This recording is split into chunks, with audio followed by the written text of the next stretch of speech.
This is a true murder mystery. Emphasis on murder, emphasis on mystery. I felt like Lita's murder case looks like a true crime story, but it goes a lot deeper. Who would kill this woman? She wasn't robbed. Somebody came to the door with roses and shot her dead. Was there a feeling that this had to be pretty calculated? She was shot with a 9mm semi-automatic handgun. No obvious suspect. Was she at all concerned about the fact that she was in an interracial marriage and that this was a difficult time in the South? It was not a welcoming place for a black woman to live. She said, I'm done. I'm packing up my stuff. I want you to see the puzzle. When I put it together and I show it to you, you'll never forget it. Your wife's best friend has been murdered, and police are looking at you.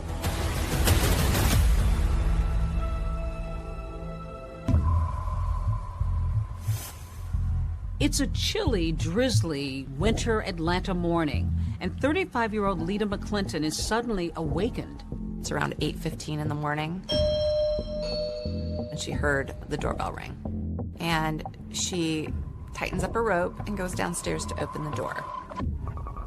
And I think she was probably not going to open it, but she looked through the keyhole and saw that the person had a box of flowers. There was a man standing at the door, holding a long white box of long stem roses that had a big, thick pink ribbon around it. So she receives the flowers, thinking that this is a delivery. She was really excited. She thought that it was a gift from one of her friends. In a sea of red brick townhouses, Lita's white one stands out. Her best friend Poppy and 3-year-old daughter have spent the night, and they are still in bed upstairs, just waking up. Poppy hears her say, "Good morning," to the man at the door. The flower delivery man produces a handgun. He fires a shot. She actually put the box of roses in front of her face. The second shot went right through the center of her head, and she fell with a large thud. Lita's friend Poppy was upstairs with her toddler. And right away, she grabbed her daughter and hid her into a closet and said, "You gotta be quiet, quiet as a mouse." She didn't know if the gunman was gonna come for her. Lita's neighbor hears the shots, then sees the guy running like a bat out of hell, just booking it out of the complex, and he calls 911. The first police officer is only a few blocks away, and he gets the call and said, "I've been shot." Lita's mother called her husband. When they went to the hospital, they were put in a separate... Intentions, not murder. So when the shooting happened right here, neighbors were shocked and on edge. Sullivan was found in the doorway of her townhouse, shot twice in the head. It's pretty surprising that in this area, those kinds of things probably wouldn't happen. How did you learn that Lita had been killed? I ran to the TV because I heard Sullivan on Slayton Drive. Police say a box of roses was found near her body. The gunman apparently posed as a delivery man. And I said, "Oh my God, that's Lita." Detectives on the scene found a bullet fragment, 2 shell casings, and the box of roses. 2 gunshots from a 9mm penetrated the box. The weapon was never found. To this day, it's never been found. In this case, you had just a minor amount of evidence. At the time, it was the top story on the news, and law enforcement officers felt a great deal of pressure in order to bring Lita's killer to justice. For years, Lita's case was cold, buried underneath the weight of unanswered questions and fading memories. I'm Deb Miller-Landau, and I just wrote a book called A Devil Went Down to Georgia about the murder of Lita McClinton Sullivan. I covered the story for Atlanta Magazine back in 2004, and The more people I talked to, the more that I researched, the more I felt like I began to know Lita. So talking about the day that she died feels personal. The case was also personal to Clint Rucker, the prosecutor. When I came to Atlanta to meet up with him, I learned that one of his passions is puzzles, working from the outside in, which also translates to solving homicides. Where do you begin? How do you start to connect? When I'm putting together a puzzle, not only in real life, but also a murder case, I make an assessment about what it is I'm working with. I start to identify pieces of the puzzle that are foundational. Lita's murder case looks like a true crime story, but it goes a lot deeper. It's a story about love and loss and greed. Lita had been reared in Atlanta's Black Elite. You know, on the surface, she was living an Atlanta dream. A prosperous upbringing. A very prosperous upbringing. The expectations for her life were pretty high. Black women have had to be exceptional in order to be seen. And that was the case then, and I think it's still the case now. One thing seems certain, a murder of this kind is personal. Was there a feeling that this had to be pretty calculated? Police knew almost immediately Lita Sullivan was the intended victim. Who would kill this woman? She wasn't robbed. Somebody came to the door with roses and shot her dead.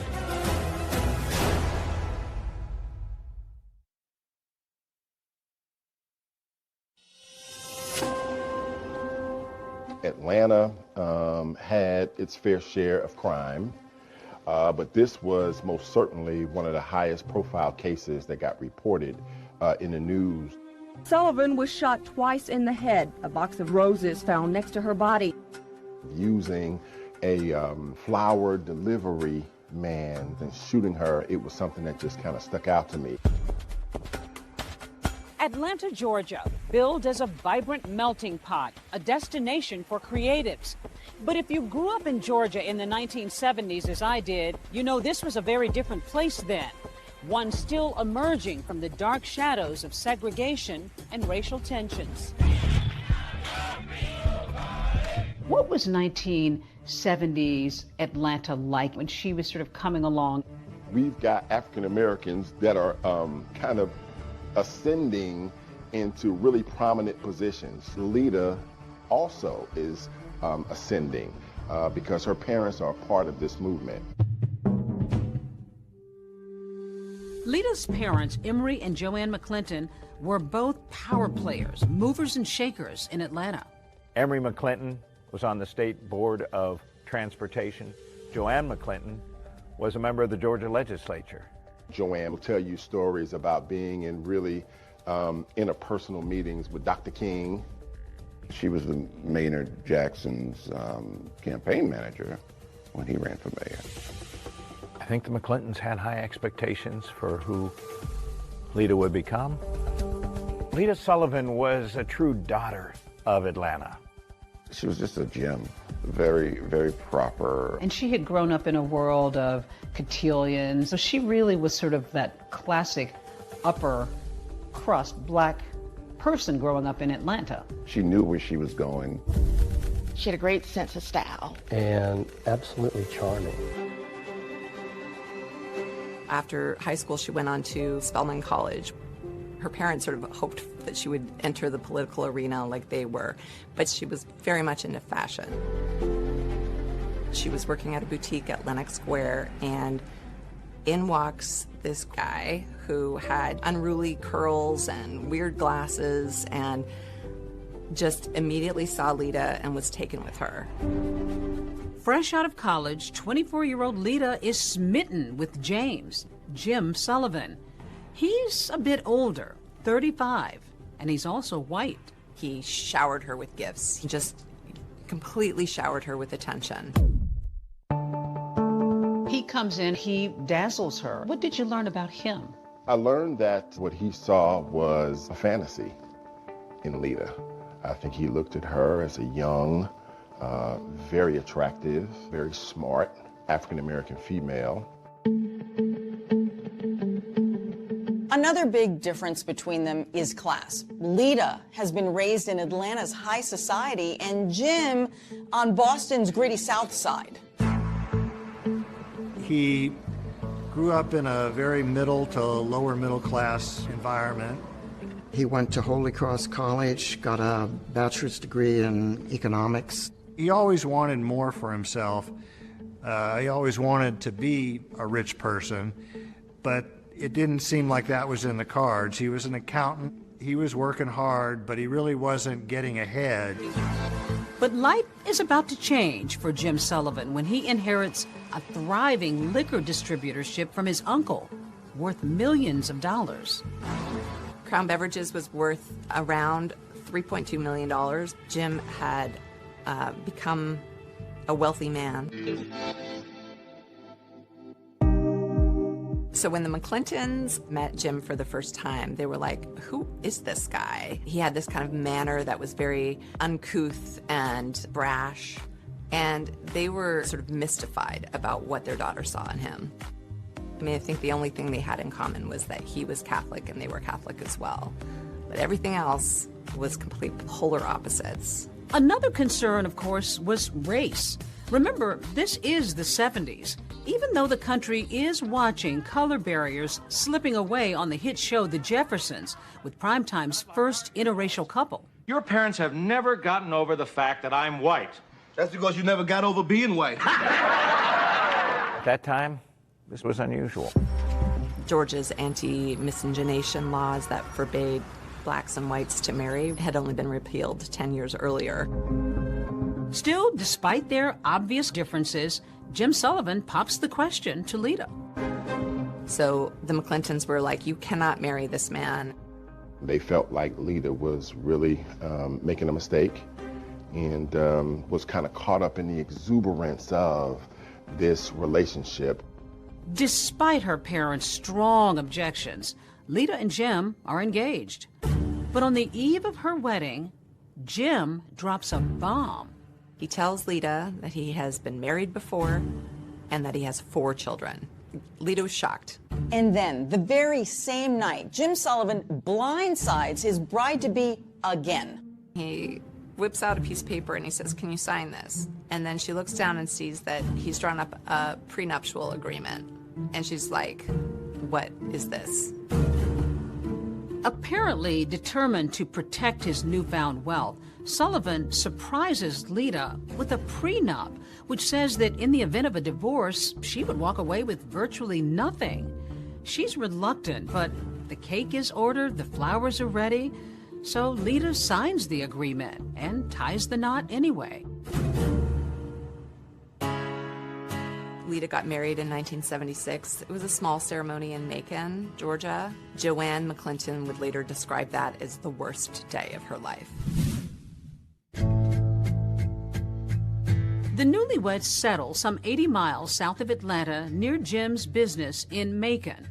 It's a world away from Atlanta. But Lita agrees to give up her current job and her income and become full-time Mrs. Jim Sullivan. They bought a house in Shirley Hills, a very affluent, very white part of Macon. Joanne and Emery McClinton feared for their daughter. Being part of an interracial couple in Macon, Georgia in the 1970s would have been extraordinarily challenging. The neighbors were like, you have the gall to bring a black wife to Shirley Hills. People threw garbage on their doorstep. The out-and-out racism had to be tough for Lita. But she moves forward and makes some new connections and friends, including Yvette Miller. When Lita and Yvette occasionally go out to eat, she notices something a bit curious. We'd go out to lunch at a nice restaurant, and she couldn't pay the bill. And I would end up picking up the check. And they were a wealthy couple. They were very wealthy. Then one Christmas season, a card arrives in the mail addressed to Jim. Lita opens it, and what she discovers will make her question everything.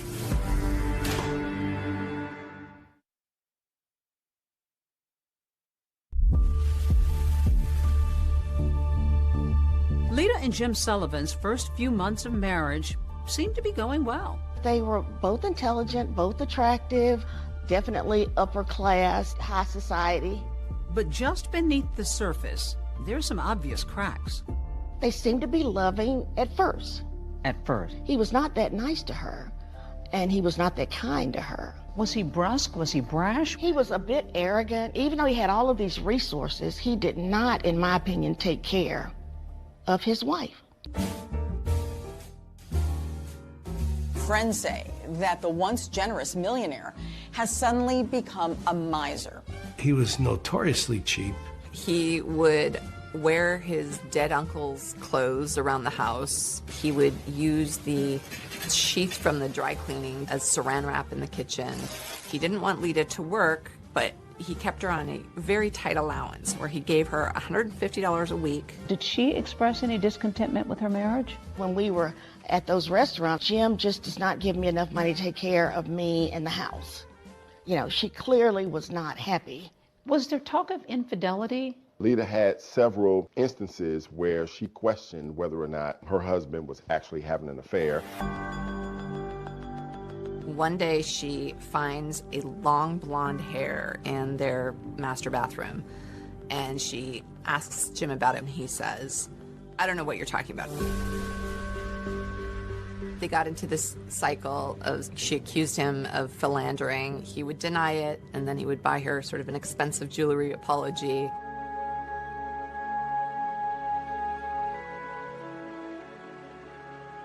Then, during the holidays one year, Lita makes another stunning discovery.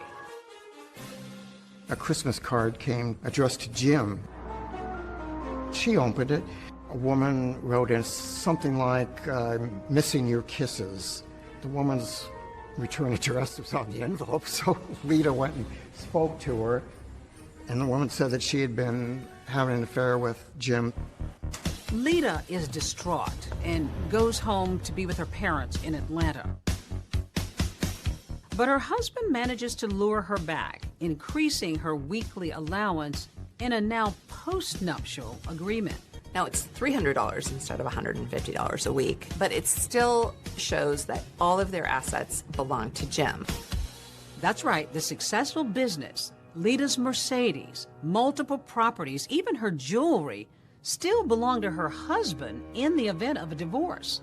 But in an attempt at reconciliation, Lita signs the postnup. Just a few months after Lita signs that agreement, without Lita knowing, Sullivan decides to sell Crown Beverages for $5 million. And that's not all. He tells her they're moving to Palm Beach, Florida. Lita was in shock. She had any clue that he was going to whistle her down to Palm Beach.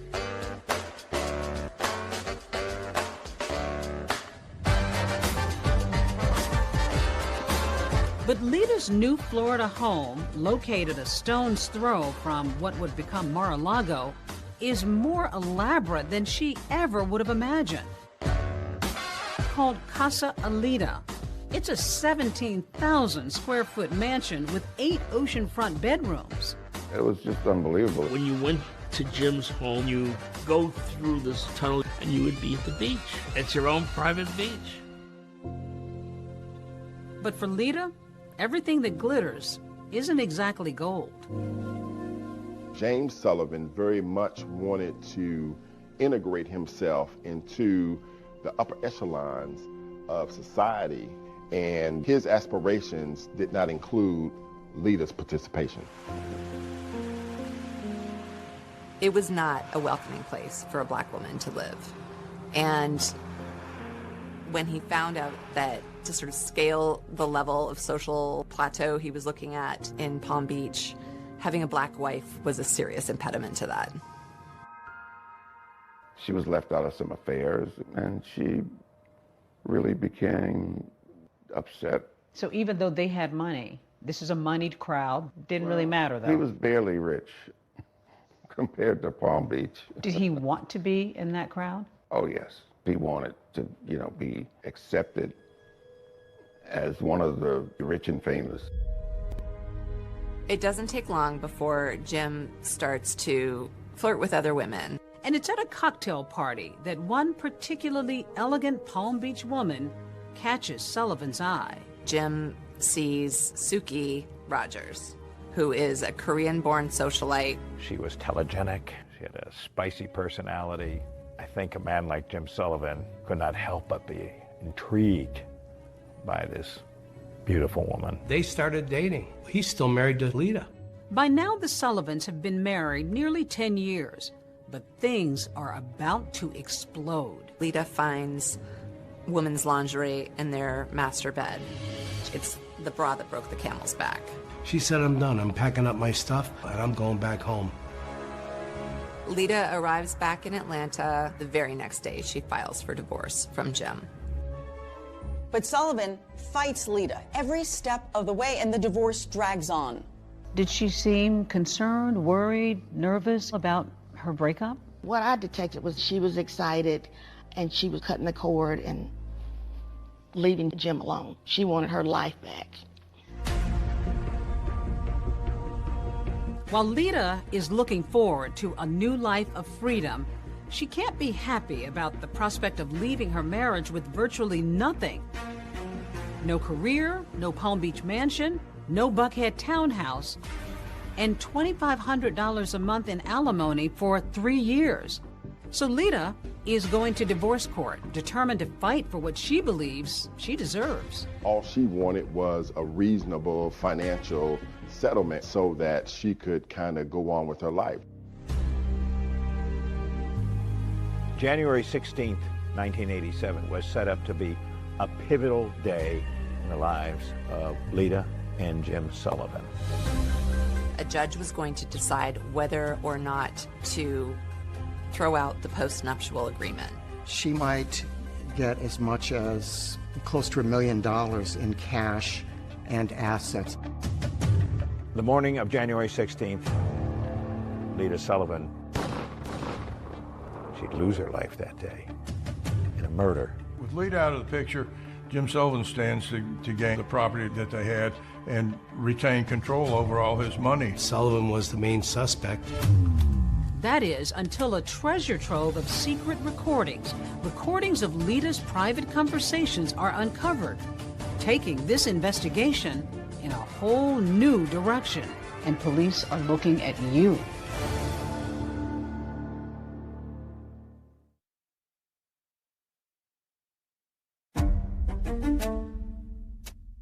You know, you make a big circle and you put everybody in it that's close to Lita. Everybody's a suspect. But the first one would be the husband. The first and obvious suspect was James Sullivan, who stood to gain everything from her death, all the property, all the monies, and who was contesting the divorce. Detectives went down to speak to him in Palm Beach, and they put him through a polygraph. Jim Sullivan not only passes the polygraph, but there's something else. He has an alibi that puts him nearly 700 miles away from the crime scene. James Sullivan was actually in Palm Beach at the time of Lita's murder. When you first look at it, it looks pretty cut and dry. When you interview all the people involved, everybody points in one direction, towards the husband. But when you sit down and look at the facts, I'm not so sure that the husband is the person that committed the crime. Nothing surfaced in the early stages of the investigation that implicated Jim Sullivan in the murder. Sullivan is cooperating with authorities, and during his interview with detectives, he mentions the name of his friend, Marvin Marable. At the time of Lita's death, Marvin and James Sullivan had a very close relationship. Remember, Marvin Marable is married to Lita's best friend, Poppy, who was in the Buckhead townhouse with her 3-year-old daughter the morning that Lita was murdered. But back before the shooting, the friendship hadn't always sat well with Marvin. When Lita moved back to Atlanta, they started, hanging out together. So she's disillusioned by her relationship. Did her failed relationship have any impact on your relationship? Well, from the standpoint of them, being together all the time and going out, yeah. Commiserating. Oh, absolutely. Certainly didn't help. You know, and I can understand her being there for her friend, but, you know, sometimes you can go overboard, which is what happened in our relationship. Marable, a former New York State trooper turned entrepreneur, says Lita would often spend hours at his home with Poppy. And it was during this time, he says, coincidentally or not, that his own marriage began to unravel. I found a letter where Poppy was planning to file for divorce. So she was planning to file for divorce without your knowledge? Oh, yeah. That had to be a shocker. It was.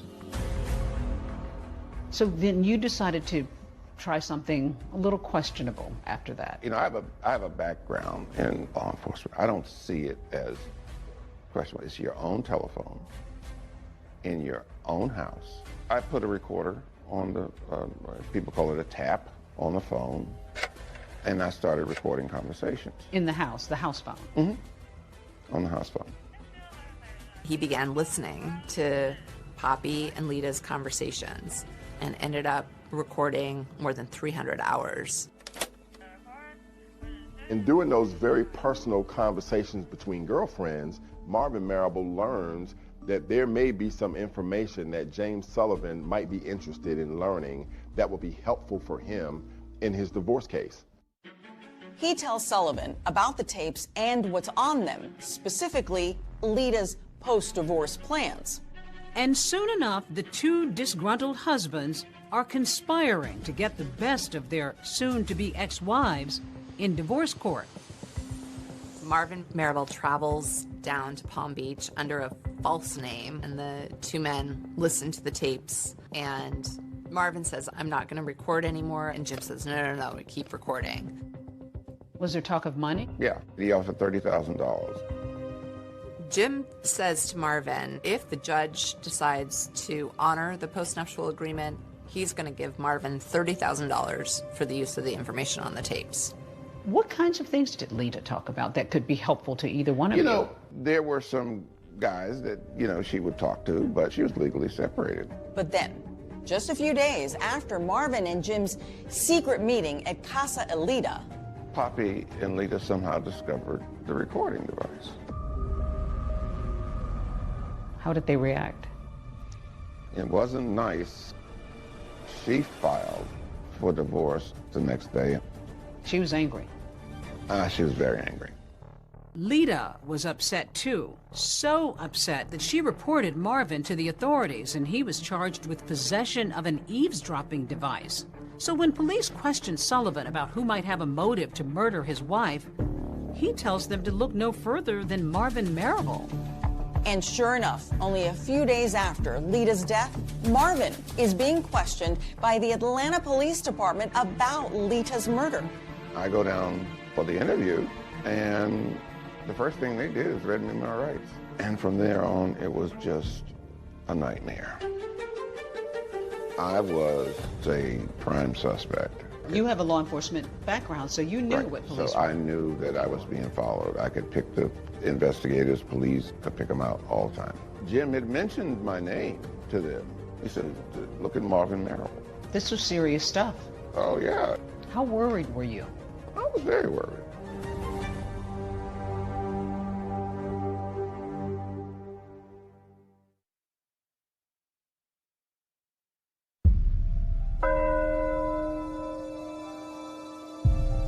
Joanne and Emery McClinton were beyond devastated. Their eldest daughter was dead. Just 3 days after Lita's murder, they held a funeral.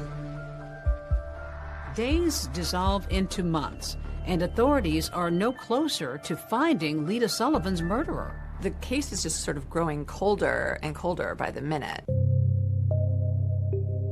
And while Marvin Marable might have been angry at Lita for pressing those charges against him for eavesdropping, there was no evidence he was responsible for her death. I know that people get wrongly accused, wrongly convicted, and so the only saving grace is the fact that I knew I was innocent. By process of elimination is you can determine the pieces that don't fit. and just eliminate them. The way in which we eliminated Marvin Marable as a suspect, there was just not enough to connect him directly to the crime itself. As for that eavesdropping device charge, Marvin was put on probation, which he completed, and then he was exonerated.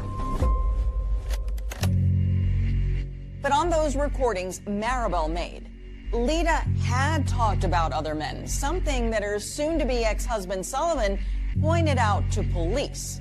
He made allegations that she was participating in extramarital affairs, and that perhaps this was the action of, you know, a disgruntled boyfriend. We have a lot of major players. At this point in the investigation, we have a lot of suspects. One of the first men police question is a professional athlete. Lita and him had been friends when she was in Palm Beach. The police quickly found out that he was in prison for drug possession. That athlete is behind bars when Lita is killed, so clearly he can't be the trigger man. Then investigators turn their sights to a prominent Atlanta businessman. And he and Lita had been childhood friends, and they sort of rekindled their friendship. And they realized that he had no motive, and they found nothing that connected him. Authorities also take a hard look at another suitor who had taken Lita to dinner the night before her death. And get this, had also given her 2 roses. The suspect was a man named Bob Daniel, and Bob had had an incident a couple months before the murder where, in a drunken rage, he came to Lita's house, smashed his car into the garage, and as the cops were taking him away, he said, "I'm gonna kill that." So, serious red flag. But that lead didn't go anywhere either. Bob had just had quadruple bypass surgery. You know, the police ultimately decided that Bob had nothing to do with it. It's the unknowing that makes it so difficult. And to know that there are individuals who may be walking around now planning and plotting to do the same thing to somebody else is abhorrent to me. I remember having the impression it was like a festering wound for them. The McClintons want to draw attention to a $25,000 reward in the case. The cause of finding justice for Lita became their obsession, became their passion. The reward is for the arrest and conviction of those individuals responsible for our daughter's murder. To catch Lita's killer, the Atlanta Police Department assigns 2 veteran detectives to the case. If Lieutenant Walker bears a resemblance to actor Billy D. Williams, Welcome Harris reminds one of Columbo, the dogged, disheveled detective of television fame.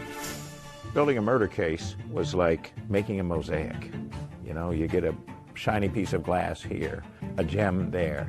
You put it together and you hope that from it emerges the shimmering image of a killer. This particular case deals with what I consider to be high society. It contains a little bit of everything. Intrigue, mystery.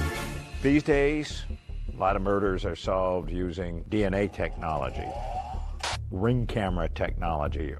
But back then, it was detective work. She was shot with a 9mm semi-automatic handgun. Most important thing found at the crime scene was the roses. They canvassed all the area flower shops and quickly found that the roses had been purchased at the Botany Bay flower shop. They interviewed the worker in there, and he told them that this guy came in about 8 o'clock and bought these roses and paid in cash and then left. And he was in a small car. The florist gave a description of the man buying the flowers and another man who was waiting in the car. So detectives know they're looking for at least 2 men. Until yet another person is described to police, that flower delivery man who had looked Lita's neighbor right in the eye. There was a next-door neighbor of Lita's, lived over on the right side of her condo. He lived there. His name was Bob Christensen. He actually gave a description of the flower delivery man as a Caucasian, middle-aged man. They went down to the police station and worked with a police artist and got sketches. As the sketches were being completed, the officers were realizing, obviously, that the shooter was not Jim Sullivan and that the other individuals were all three distinct individuals. They didn't look anything like each other, so therefore we knew three people were involved. For investigators, this has all the earmarks of only one thing: murder for hire. All the evidence pointed to a hitman showing up at the front door, posing as a flower delivery man, and firing a gunshot into Lita's head. With investigators now exploring the possibility that Lita was murdered by a hired gunman, another critical piece of evidence comes to light: a mysterious phone call. And what they found was that on the same day that Lita was murdered, about an hour after the actual shooting, there was a collect phone call that was placed from a payphone right outside of Atlanta, Georgia. Was this a call from the killer? I don't know about you. I haven't had a collect call from a payphone. So as a cop, you probably go, I wonder if that's connected. And a tip from a woman 700 miles away may just be the big break investigators have been waiting for. I said, anyone knows that if you wanted to get a woman to answer the door, all you would have to do is take flowers to the door.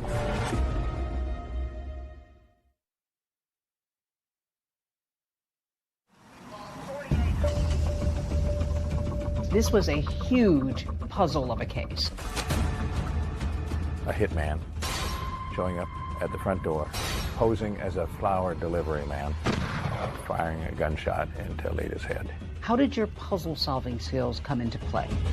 You figure out what fits and what doesn't fit.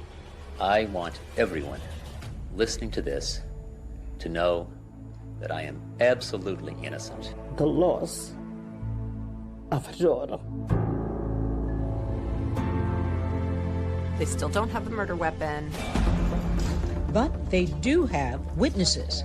Do you know anybody who can possibly take care of my problem for me? Because I need some help here. Anyone knows that if you wanted to get a woman to answer the door, all you would have to do is take flowers to the door. She suggested the flowers. She suggested the flowers. You actually brought in a doorbell. Why? To have that sense of what Lita Sullivan experienced right before her murder. She's about to meet her maker.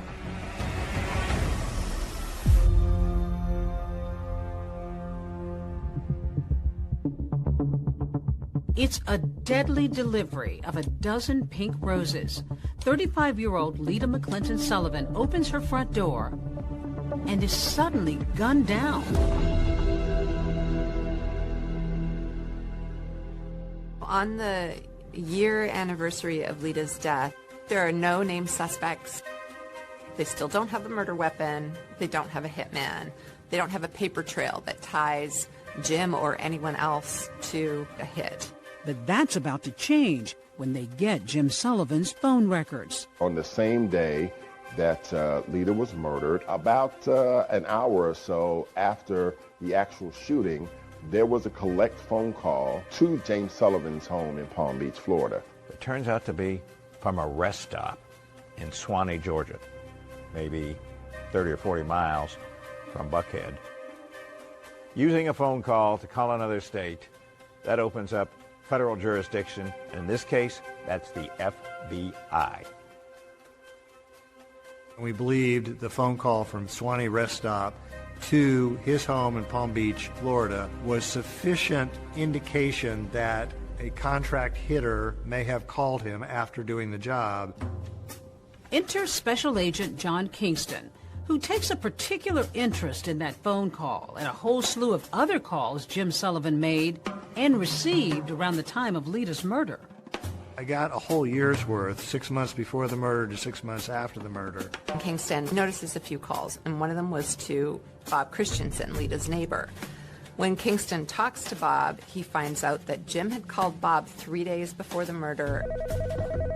Sullivan said, had he seen anything suspicious around Lita's townhouse?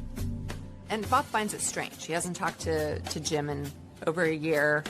Bob Christensen shares something else with Agent Kingston.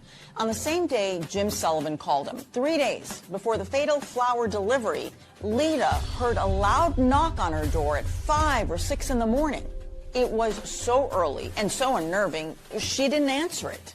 So that made the call that he got from Jim even more suspicious. Kingston also finds that a call is made between Jim's house and a Howard Johnson's motel in Atlanta, just a couple of miles from Lita's house. This is really strange. One thing that he's learned about Jim is that he's not a Hojo's kind of guy. So he goes to the Howard Johnsons and asks if he can look through the records. They gave me the shoebox with all the registration cards, and I pick out 3 that I thought, well, these are awfully interesting. So I said, do you guys have the phone records? They said, yeah, sure we do. And I'm thinking, boy, these people keep really good records, and they keep them for a long time, and I'm really glad. They bring me the phone records for January 13th. I'm flipping through them, and all of a sudden I see 305 Palm Beach, South Florida area code. And I'm pretty sure it's Jim's number. And so I check my records real quick, and I go, yep, that's his number. And then I look, and I said, oh, look, it's from 518. That's one of the 3 cards I pulled out. Well, it just so happens I have a copy of it here. And one of the things it imparts is 3 individuals checked into the room. The individual who actually registered used the name Johnny Furr. But 3 individuals is important to me because I think 3 people involved in the crime. They put their car down as a Toyota 85 with a North Carolina plate. We believe that a Toyota was the getaway car for the murder. So there's 2 coincidences already. But remember, these motel records are from January 13th. Lita was murdered 3 days later on the 16th. Special Agent Kingston is beginning to surmise that the killers may have tried and failed to get to her once before. What I believe it to be is the killers having come down 3 days before the actual murder was committed, knocking on her door, her not answering it, and them having to stop and regroup and figure out what plan B is going to be. So I am in love with this registration card and becomes the focal point of my life for the next several months. Kingston's next move is to locate this so-called Johnny Furr with the North Carolina license plate. And to my surprise, there are 150 John or Johnny Furrs in North Carolina. But to my great surprise, 115 of these 150 are in a very small circle in North Carolina between the 3 cities of Albemarle, Concord, and Kannapolis. They're going to knock on every door and find this Johnny Furr. Of course, they're coming from Georgia, and anytime the FBI goes and investigates in another state, they need that state's approval. And just as they're about to get to state border, their boss calls them and says, North Carolina's denying you entry, and they'll take it from here. And that pretty much kills my case. that kills my case. Yeah, soon after that, Agent Kingston is transferred to another job, and that whole investigation just sort of fades away. Meantime, in Palm Beach, Jim and Suki are living the high life.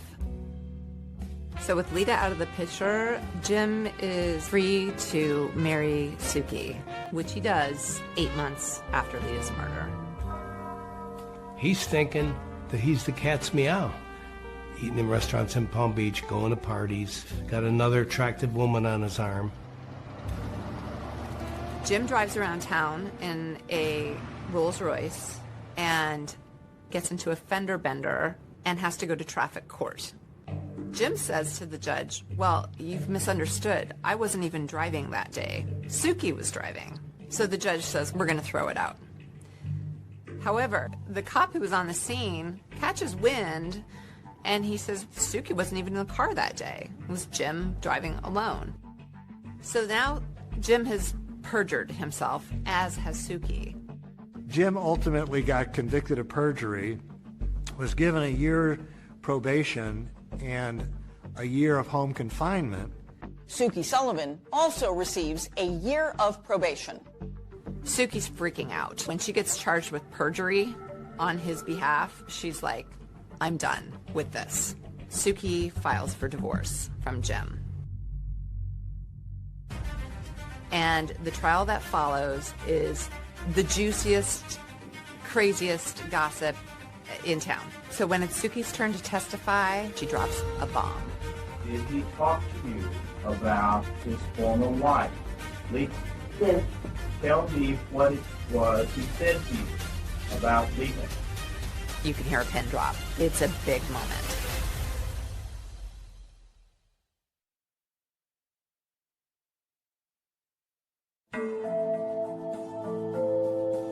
After 33 months of marriage, Suki files for divorce from Jim.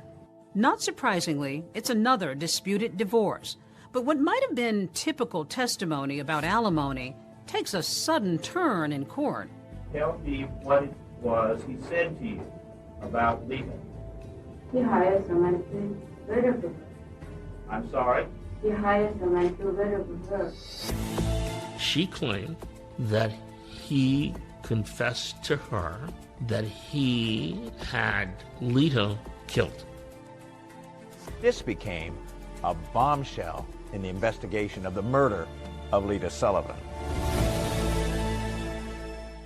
Suki Sullivan's divorce testimony may be big news for the FBI, but it has zero impact on the divorce judgment, which favors her husband, Jim Sullivan, in nearly every way. His divorce was complete, but his life with turmoil was just beginning. The opulent ocean-facing Palm Beach Palace may look like something out of The Great Gatsby, but while we watched, a new chapter in a crime story was unfolding.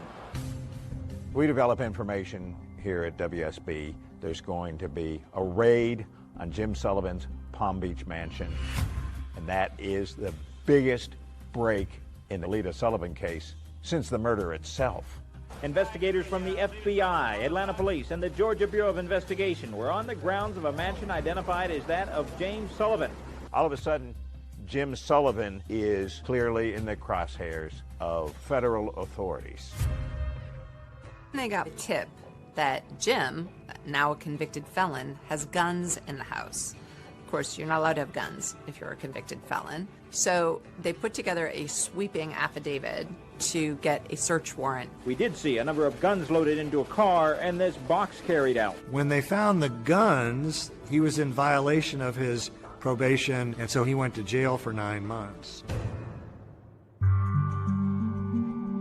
All this time, a federal grand jury has been convening in Atlanta. They've got what they found in the mansion. They got what they found in the phone records. They've got Suki Sullivan. They've got the neighbors. What they don't have are the identities of the hit team. There's a problem, though. We, the federal government, have a 5-year statute of limitations, which is going to be up on January 16th of '92. With 5 or 6 days to go before it expired, the U.S. attorney made a bold decision. We're going to take our best shot with what we got right now, so they indict Jim Sullivan. Jim Sullivan is indicted on multiple counts of arranging Lita's murder for hire through interstate phone calls. Millionaire James V. Sullivan is on trial in connection with an alleged murder for hire plot. Here he arrives for the first day of trial testimony. It was a trial that transfixed Atlanta. I mean, it was something we were covering on basically a daily basis, but we couldn't have it on camera because it's federal court.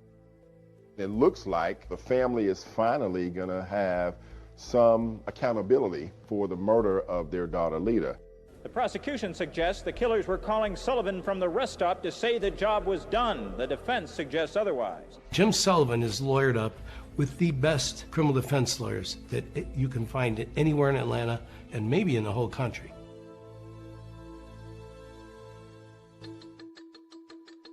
There is no evidence at this point in this case who placed that call or whether that call was placed by anyone connected with the crime. The prosecutor spent 2 weeks telling their side of the story. Suki, the woman he married months after Lita's death, delivered some of the most dramatic testimony the jury has heard. They build what they feel like is a really strong case. And then a big bombshell hits. The judge says, I'm forced to dismiss this case for lack of evidence. Judge Marvin Shube ruled that, in effect, even if Sullivan may have been involved in the murder for hire, the government fell short in proving the phone calls related to the murder. Well, this is one of the most difficult decisions I had to make because I firmly believe in the jury system. And then he looks at Jim and he says, you've been acquitted. Is over. The family at that point, I guess, is just sort of at a loss. How devastating was that for them? They felt like the justice system had let them down. I was not expecting this. It's extremely difficult. The system today is weighed in the favor of the defense. James Sullivan seems to have gotten away with murder. But Lita's parents aren't giving up. They file a wrongful death suit in Palm Beach, Florida, and they win. We, the jury, return the following verdict. The jury deems that Jim is guilty of wrongful death. Total damages of the estate of Lita McClinton Sullivan, $4 million. But Sullivan is able to hide his assets and not pay any of the civil judgment. Jim Sullivan appealed their civil judgment, and he won by having the Florida court say that they had filed it after the Florida statute of limitations. Once again, Jim has wiggled out of any responsibility, and the family is left dumbfounded. Until a call is received out of the blue. A young woman comes forward. It proved to be the break in the case that everyone was looking for.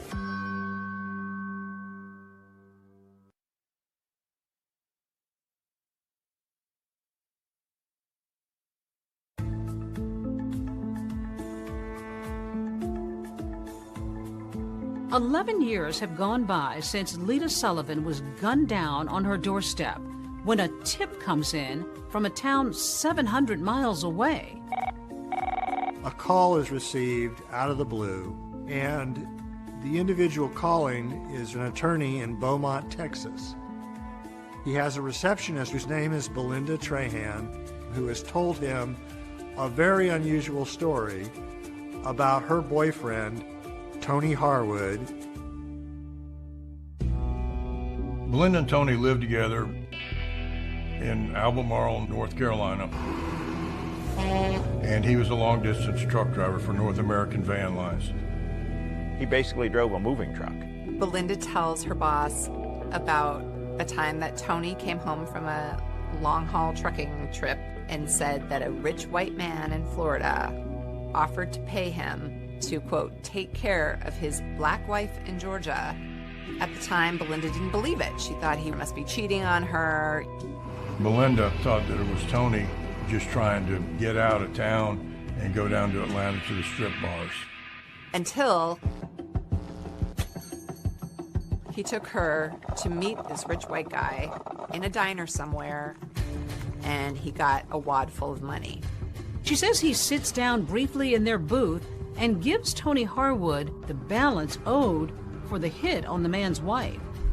Belinda Trahan tells her boss that soon after this bizarre trip, she broke up with Tony Harwood and moved to Texas. But now, 11 years later, she says that he mysteriously reached out to her again, asking her to meet him at a nearby truck stop. She's afraid that he may commit harm to her. And it's this new tip from Belinda Trahan that sends Georgia authorities to the Lone Star State, turning up the heat on an otherwise cold case. Georgia Bureau of Investigator Agent John Lang takes a detective from the Atlanta Police Department and goes down to Texas to talk to Belinda. She was with Tony when they met this mysterious man at this diner that they were meeting at. We wanted to show her a lineup of pictures in hopes that she could pick Sullivan out of it. And she takes her pink fingernail and taps right on Jim Sullivan's face and says, this is the man. My plan of attack was to get some recordings with her and Tony. So we got her to get in touch with Tony again. She's talking to him and trying to coax information out of him. knowing John Lang is listening on her end. And Tony gives enough information that places him at the scene at the time. We had the phone calls with Tony. She picked Jim Sullivan out of the lineup, but there was still more investigation to do. We really didn't know who Tony Harwood was. John Lang knows that Tony worked at North American Van Lines. So he calls up North American Van Lines and he says, hey, you don't happen to have your records from 11 years ago? And the guy says, yeah, there's some boxes full of files up in a musty attic. You're more than welcome to go poke around. We went up into a hot attic and opened the first box that I went through. And about the third document I looked at was Jim Sullivan. His address was on it, Palm Beach, Florida. His signature was on it, and Tony Harwood's signature was on it.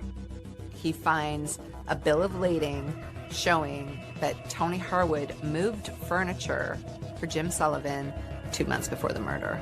And it's the paper trail he needs. It's like the jackpot. Astounding. I don't know any other way to explain it. I mean, open this box and like the third record I look at, here it is. I mean, it just like it was meant to be. On a Sunday morning in April of 1998, John Lang and local authorities go knock on Tony's door in Albemarle, North Carolina. Tony answers the door. And he said, you know, I've been waiting on you boys for a long time. They take Tony to the Albemarle police station. Lang interviews Tony for 3 hours in this tiny room. But at the end of the day, Tony admits to taking money from Jim, $25,000, to take care of Lita. He also tells the detectives that he wasn't the one to pull the trigger, but that he was there the day of the murder. He went through the whole case, and throughout the interview, he incriminated himself even more. I mean, admitted that he was there. He knew what happened. So he was arrested for murder of Lita Sullivan, and we took him back to Atlanta that day.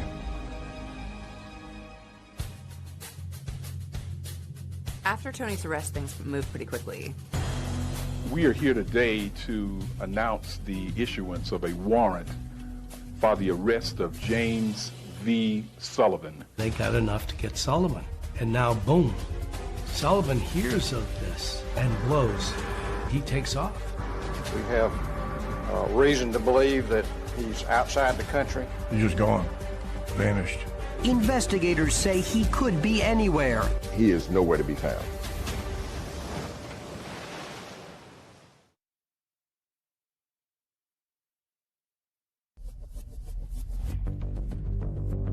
We certainly do not know where Mr. Sullivan is. We have reason to believe that he's outside the country. More than a decade after his wife Lita was murdered, Jim Sullivan seems to be playing a game of catch me if you can with authorities. There is an international manhunt for James Sullivan. Well, Jim had moved to Costa Rica, actually bought a home there. In 1998, after an arrest warrant was issued for him, he immediately, like that night, went to Panama. If you have any information concerning James Sullivan, you should contact the nearest U.S. embassy or consulate. We didn't know exactly where he had flown from Panama, and we didn't know exactly where he had gone. His trail goes cold. They put him on Interpol, and it was just cold. They've tapped phone lines, anybody that he might have called, and he's called no one, not even his mother. There was a few tips that came in. The tips are just dead ends. The McClintons, they're dumbfounded that this guy could, get away again. But in late 1999, with Sullivan still completely off the grid, the heartbroken Emery and Joanne McClinton do get some good news. Last week came this, a court decision reinstating a $4 million judgment against Jim Sullivan in connection with a wrongful death case brought in effect by Lita's estate. Lita's family and law enforcement officials hope that a renewed hunt for Sullivan's money will help smoke him out. Where you find Sullivan's money, you're going to find him close by. But even this goes nowhere. Fast forward to 2002. There is no sign of Jim Sullivan. We tried every effort in our arsenal to try and locate him, to put him on the FBI's wanted list, but to also put him on the top 10 list, which is very unusual. You don't get on the top 10 list very easily. Then we also featured him on America's Most Wanted. The most recent picture we have of Sullivan is at least 5 years old, so the FBI age-enhanced this photo, which may bear a closer resemblance to Sullivan's appearance today. If you recognize James Sullivan from either of these photographs, call us now at 1-800-CRIME-TV. A man sees America's Most Wanted on television and goes, I know that guy. He lives in my condo complex in Chiang, Thailand. And sure enough, he calls the authorities. He went to Panama, to Venezuela, and eventually to Thailand, where he got a beachfront condo. He spends his days walking on the beach, sitting by the pool, occasionally playing tennis, as though no other troubles in the world. The Thai police knock on Jim Sullivan's door on July 2nd, 2002, and say, you're under arrest. The McClintons can hardly believe it. Individuals behind us.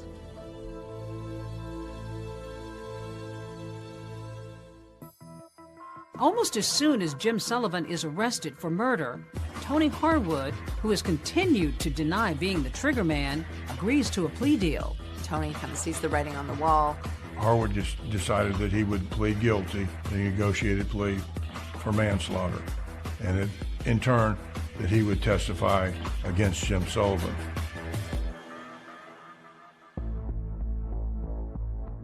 It took 2 years, but he finally was extradited back to Atlanta in 2004. He got off the plane. He was wearing a single shoe because he had such terrible gout in his foot. But he gets off and gets taken to Fulton County Jail. And there's this sort of cumulative sigh of relief. To be clear, Sullivan being tried for murder in Georgia is not double jeopardy. For one thing, it is a state case, and the previous one was a federal case, and that specifically was for arranging Lita's murder for hire over the phone. The elected district attorney appoints me, along with a couple of other lawyers, to prosecute the case. This was a huge puzzle of a case. Right. How did your puzzle-solving skills come into play? There's no cutting corners, and you spread the pieces out, and then you figure out what fits and what doesn't fit. And that's kind of what the prosecution of James Sullivan was like. It was putting together all these different pieces so that we could make sure that the prosecution of the case was done accurately and with integrity. What concerned you going into this trial? He was rich. He was a white male. He had escaped the federal authorities before, and he had two of the best criminal defense attorneys representing him. They are sharp, and if they can find a way out, they're going to find a way out. There will not be one shred of physical evidence that links Jim Sullivan to this crime. Jim has eluded justice so many times that there's a real palpable fear that he's going to get away with it, that he's going to elude justice again.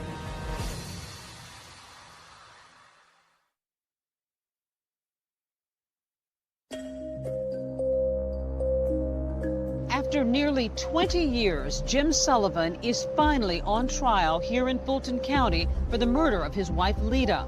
For her heartbroken parents, this day couldn't come soon enough. The pain, believe it or not, it increases. It does not decrease. The shock decreases. The depression decreases. But the pain continues. It was an A-team of prosecutors, great courtroom performers. Clint Rucker was the lead prosecutor, and Anna Grain, Kelly Hill, Sheila Ross. And the evidence will show that the person who sent that hitman to Lita's door is the only person in the world that profited from her death. It is the only person in the world who met Tony Harwood and paid him off for killing her, and is the only person in the world who fled halfway around the world to avoid facing you. Jury was 9 women and 3 men. The jury is also racially mixed. Jim Sullivan had Ed Garland and Don Samuel, again, the people who won that big courtroom victory against the feds. What the state relies on is 2 types of evidence: circumstantial evidence, and then the testimony of con men. The state initially started out the nature of the crime and what happened that morning. I heard 2 sounds. They sounded to me like steel hitting steel. I just didn't want to believe that it was a gun. And so I hesitated for a second, and then I really knew that it was a gun. She was able to squeeze my hand each time I spoke with her, like she understood what I was saying. And for many, many years after this, I thought that's all it was. And then one day I realized that she was comforting me more than I was comforting her. That was the sort of lady I felt she was. They had the phone calls that the FBI had found. There was a call from this room to Mr. Sullivan's home at 7:44 in the morning. But all this testimony notwithstanding, it's Belinda Trahan and Tony Harwood who everybody wants to hear from. Belinda Trahan was the most important witness in the case. He told me that some white guy who wanted to take out his black wife. I didn't believe it. Why not? I've been with him for 3 years, over 3 years. I mean, I figured he met someone because we were on the outs. Most chilling about Belinda's testimony is that she confirms that there was at least one failed attempt on Lita's life. She testifies that when Tony had gone to Lita's house on January 13th, then she didn't come to the door. They drove back to North Carolina and told Belinda that, it didn't work. But Belinda testifies that hearing that from her boyfriend left her incredulous. I said, just don't even lie to me. I said, because anyone knows that if you wanted to get a woman to answer the door, all you would have to do is take flowers to the door. Did you in any way mean for that to be a suggestion as to how to get the job accomplished? No, not at all. Here's Belinda Trahan, and she is falling on the sword about what she did. She suggested the flowers. She suggested the flowers, and she admitted that on the stand. You brought in the diner booth where they sat. Why couldn't you just tell the jury and show pictures? I want you to see the puzzle once it's all put together. Yeah, I can show you the box. I can show you a photograph of it. But when I put it together and I show it to you, you'll never forget it. Push the paper across the table like this, and then Tony put his hand on it and took it from there. And there was a particular moment when she is asked to stand up in court and identify the person she witnessed give Tony Harwood an envelope full of money. Please, point him out. It's right there. He can't even make eye contact. Your Honor, may the record reflect the witness has identified the defendant, James Sullivan. But if prosecutors feel like Belinda Trahan's testimony is helping their case, they have to know that it's just as big a risk to put Tony Harwood on the stand. Can you show the jurors the body language Mr. Sullivan used and the tone of voice, if it's possible, that he used when he was explaining to you that his wife, Lita, was a problem? You know, I've got this wife of mine up in Atlanta, and she is just trying to take everything I've got. And I don't know what to do about it.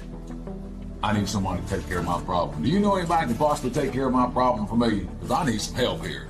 we could prove Tony Harwood and James Sullivan actually met each other. So I spent the first part of Tony Harwood's examination confirming his signature on the hotel receipt. And I put signature, John Kerr. The fact that he actually went to the flower shop. Who actually went inside the flower shop to purchase the flowers? I did. They had Tony Harwood saying that he was the one who made the collect call to Jim Sullivan's house. What did you say to him? I said, Merry Christmas. And he said, I understand. And that was it.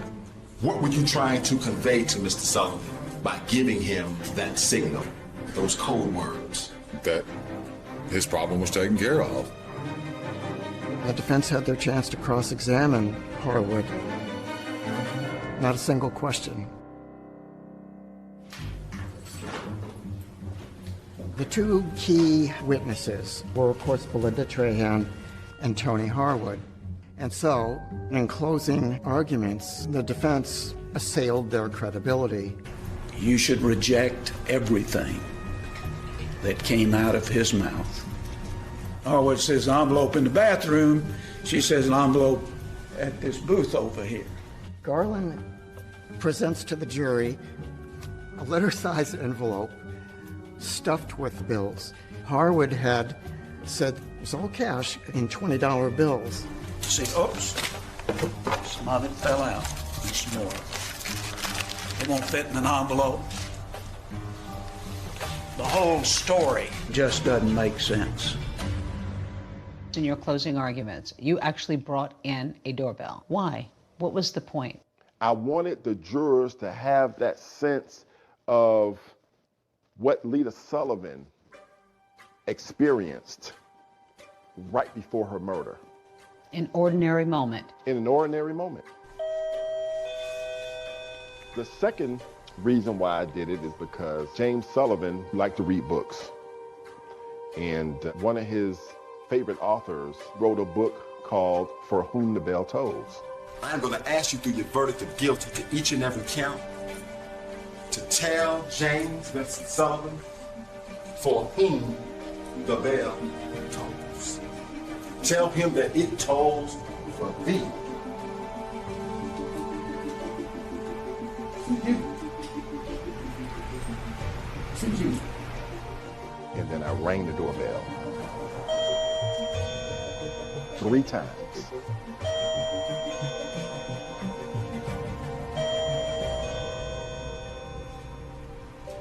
As the jury goes out to deliberate, I think there's a real fear. Are they going to do it this time, or is it going to be like every other time? I do not see this as a slam dunk for the state. There's this anxiety. You're worried, but you're hopeful. I don't care who you talk to that does this kind of work as a litigator. They will tell you, oh, I can look at the jurors and I probably can tell you what they're going to do. No, you don't. You don't.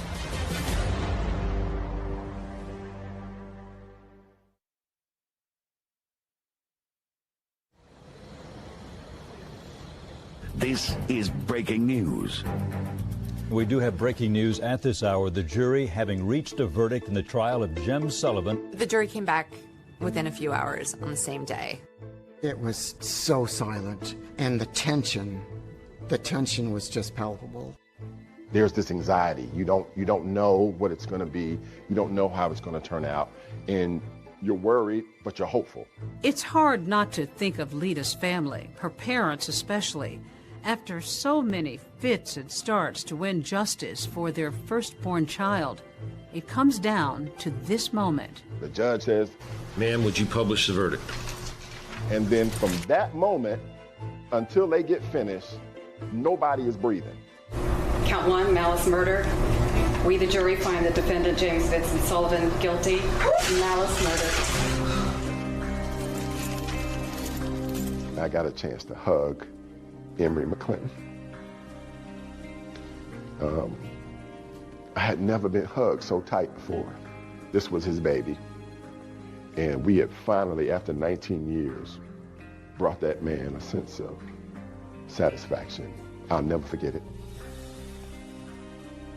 The conviction of James Sullivan was the biggest puzzle that I had solved in my career, and it is one that gave me the most satisfaction that I had ever experienced as a prosecutor. The court hears victim impact statements. What a loss it was to have Lita gone from their lives. I dream of Lita often. She is smiling and walking in my direction, and I in hers. But we never reach each other. The jury came back and gave him life in prison without the possibility of parole. I am so very pleased, and I'm happy. What we were waiting for was something in our judicial system, something to happen and to bring it all together, and that's what you see today. Why did it take 20 years, do you think?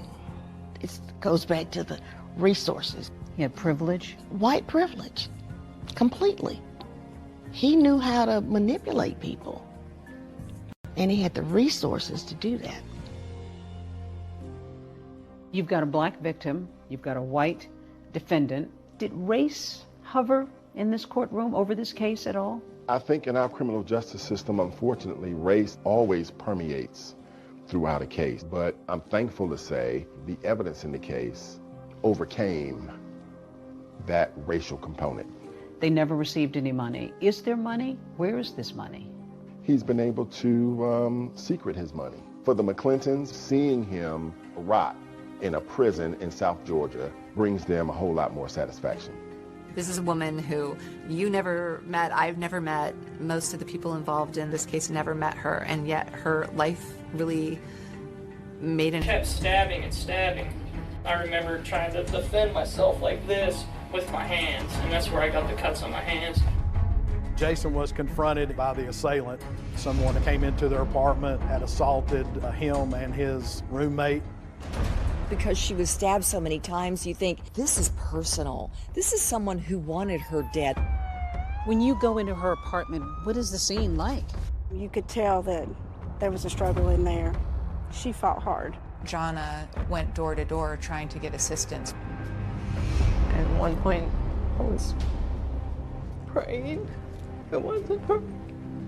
They had made a mistake. Now revisiting the scene of a nightmare. He pushed me back this way, and I fell on the bed like this. I took off, and I ran as fast as I could this way. Did it trouble you that he ran away from the scene to get help instead of trying somehow to help her? Scared, he wants to get away. So he ran from here over this way to the convenience store. I didn't have anything to do with this. I had something to hide. Why would I take this test?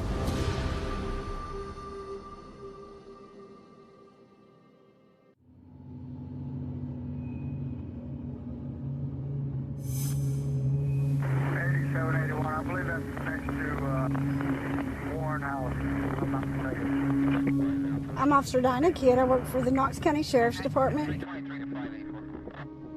It was around 4:15 a.m. on the night of December 6th. It was real windy that night. We didn't have a lot of calls coming in. We felt like we were wrapping up our night because it was only a couple more hours till we'd get off. 8791. And then we get the dispatch call that says there's a young man that had ran to the Weigels. 1080 with the victim just occurred at Weigels, 328 North Cedar Bluff. Time, stand by for update. It's early morning in December when the clerk inside this convenience store gets a startling visitor. A young man who's bloody, pleading for help. He's barefoot and appears to have been seriously injured. Knox County 911. Yes, Mr. Weigels, remember at Cedar Bluff Road? Mm-hmm. There's a man that just walked in the store. He's heavily bloodied. Looks like he's been in a fight. A gentleman had called in from the Weigels on Cedar Bluff and stated that he had been attacked. When he ran up to the Weigels, he had blood all over his clothing as he entered into the gas station. He had a stab wound to his face. He had cuts on his hands. He was stabbed in the chest. So he did have obvious signs of trauma on his body. Does he need an ambulance? Yeah, that's what he said. Okay, can I talk to him, please? Sure, he wants to talk. All right, what's your name? Jason Anthony. Jason? A-I-M-A-M-I. Oh, now what happened? I just felt somebody stab me right in my chest. Somebody stabbed you? Me in my face. And that's the first thing I did was get up and run. He'd heard some noise. He came outside. He came out into the hallway, and he had seen someone in the hallway, which then came to him and attacked him. He eventually got away from the attacker, and Jason had ran out the door. He had on clothing that he was sleeping in, which was just a pair of shorts. He had left so abruptly that he didn't even take time to get his glasses or his shoes before leaving the apartment. He just ran out as quickly as possible to flee and get help. And while Jason Amami tells the clerk that he was able to get away, shockingly, he says he wasn't alone in that apartment. His roommate's still in there. Apparently somebody broke into his house. Is his roommate okay? He doesn't know. Is he okay? She was screaming very loud. Now, where's your address at? Redora Road. Redora? R-H-O-D-O-R-A. R-H-O? Park Apartment.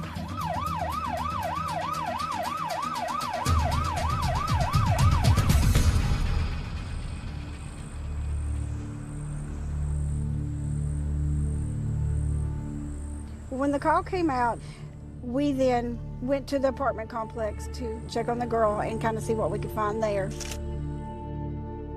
21-year-old Jonna Berry is barely clinging to life. They found Jonna laying just inside an entranceway. She was face down and had multiple wounds to her body.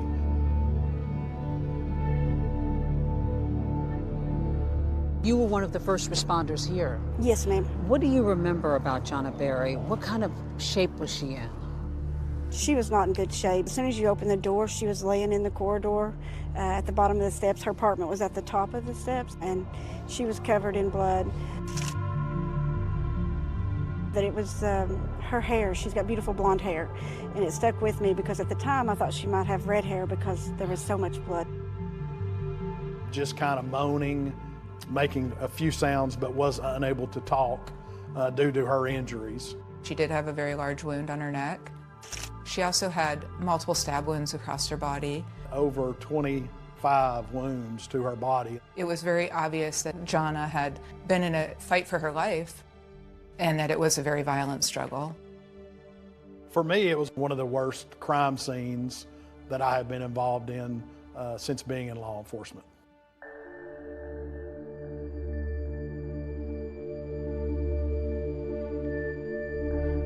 When you go into her apartment, what is the scene like?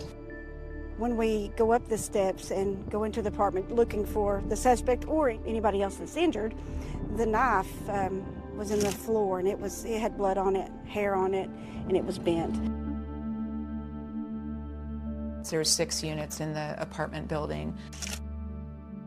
There was blood on each of the doors within the 6 units. And we could tell from that Jonna was the person who went door to door trying to get assistance. It's 4 o'clock in the morning. It's not the middle of the night, per se. One individual thought something. Ground below that peephole, absolutely heartbreaking. Unfortunately, the call dropped and there was no other activity. Everything we had for Brandon Park Apartment. Once the residence was cleared and we noticed there's no one else injured in the apartment, we go back down the stairs. I go back to her. So I leaned down and was talking to her, asking her if she knew who done this, if she knew where they went. I was just asking her all kinds of questions, try to help us find out who done this and what had happened. She would move around a little bit, but she couldn't answer me. So by this time, I just kind of held her hand and waited on EMS to arrive.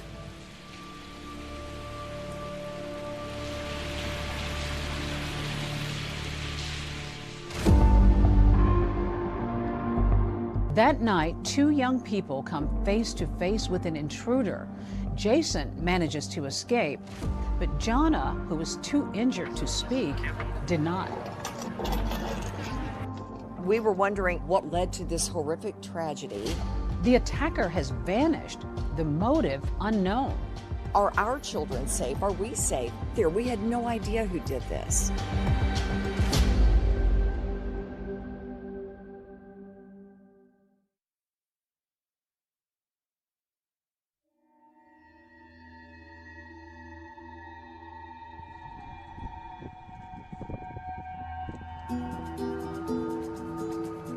Police launch a full-scale manhunt across the Knoxville community. Inside that foyer, Jonna Berry is still alive, brutally wounded, and struggling to hold on. I just held her hand and waited on EMS to arrive. I remember distinctly that it was raining when I got to the scene. Jonna dies in the ambulance, her fight ending before she ever reaches the hospital. What do you think that may have meant to her or to you to even just be there to comfort her? I hope it helped her, and to me it would mean a lot if that was my child there.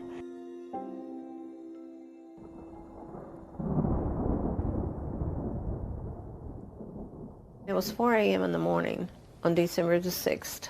We got a phone call from Knoxville UT Hospital. The gentleman on the other end of the phone, he asked to speak to Mike, which was very unusual because nobody called my cell phone and asked to speak with my husband. She handed me the phone, and there was somebody on there said, "Are you Michael Berry?" And I said, "Yes." "Do you have the daughter Jonna?" And I said, "Yes." Just to let you know, your daughter was murdered. I heard him say, "Jonna's been murdered." And at one point, I was praying. It wasn't her. They had made a mistake. Yeah. My youngest son lived here, so I called him and I said, hysterically, "It's Jonna. Something's happened. You need to get to UT." This had to be a nightmare for everybody. It was. It rained all the way. It was like the angels was just crying. It's just something that you never forget. After nearly 4 hours on the road, Jonna's parents finally make it to the hospital. When we got there, my youngest son was in the parking lot. He said, "It's true, Mama, it's Jonna." Did you have any idea what happened at that moment? No. And the boys identified her body, which was very upsetting to me. She was in bad shape. Yes. I wish that I could spare them the heartache and the memory that they'll have forever. Jonna, smile to the camera, girl. Hey! Jonna grew up in a tight-knit family in Bristol, Tennessee. Take me back. Tell me what kind of a little child she was. Jonna was a very happy child. She was very ambitious. She did dance and cheerleading. 2 older brothers. She had 2 older brothers. They were very protective of her. You had a beauty salon, and I imagine she was running around. Yes, she would get a manicure. I polished her little nails. She always wanted makeup on and her hair done. She was my best friend. She was your best friend? She was.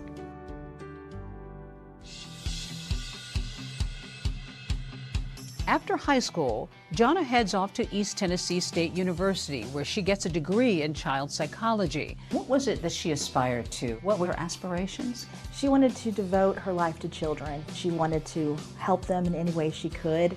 As Jonna grows older, her dreams for her future grow bigger, and she meets her fiancé, Jason White. Jonna got engaged when she was 20. Kind of young. It was young, but she knew what she wanted, and she worked hard to get it. Jonna loves children, and that passion leads her to Knoxville, where she begins working toward a master's degree in child psychology. Most here consider this a safe slice of America, next to the Tennessee River. About 35 miles away, you'll find Dollywood, nestled in the Great Smoky Mountains.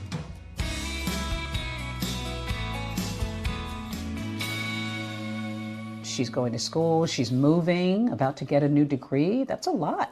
But she was so ambitious. She was constantly on the move. How does she go about finding a place to live? She was in the process of looking for an apartment, but we hadn't found the exact thing, so she stayed with a friend. from college. She rented a bedroom. That friend was Jana's roommate, Jason Amami. I'd known Jason for a couple of years prior when she was in college. He was somebody you were familiar with. Yeah, we knew him, and he was a good friend. It was just a temporary thing. Were you at all questioning or concerned about Jason Amami? Jason was stabbed also, but Jana's brothers and her dad wondered why Jason didn't help her. And police have their own questions. They sit down for the first of several interviews with Amami. He was able to explain to us that he woke up in the middle of the night because he heard a scream. Jason knew that Jana did have nightmares, so at first he assumed that she could have just been having a nightmare. But as he got up, he noticed that there was a male figure backing out of Jana's bedroom. Jason was confronted by the assailant. He was stabbed about 6 to 8 times. At that point, Jason didn't hear any more screams for Jana. He wasn't sure if she had escaped the apartment or not. He just ran out as quickly as possible. You have an initial reaction to any attack, and that's going to be fight, flight, freeze. To unravel the mystery of Jana Berry's murder, police zero in on a critical piece of evidence found at the scene. When officers go inside the apartment, they see so much blood, it's everywhere. Then they see a bloody shoe print. A single shoe print soaked in blood. Could this be the clue that unmasks the killer?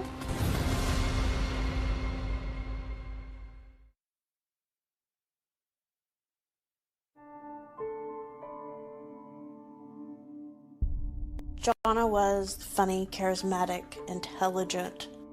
She just had this aura about her that just drew people in. Who would want to hurt somebody that was so pure? Christmas was Jana's favorite time of year, her family says. And just hours before the murder, she and her mom were on the phone talking about picking up gifts for the holidays. I said, I did some Christmas shopping today, and she said, oh, I did too. We talked a little more, and we said good night, and I love you, and I'll talk to you tomorrow. The night she died, she had been wrapping Christmas gifts for children. Jana had them separated, in little piles, they said, with the kids' names on them. It just seemed so tragic right before Christmas. Fear gripped the city of Knoxville. A young woman savagely stabbed in her own home, and her killer on the loose. 21-year-old Jana Berry and her roommate were stabbed in their Brendan Park apartment. It really left the community feeling unsettled. I'm a news anchor here at WATE in Knoxville, and I have covered the Jana Berry case since the very beginning.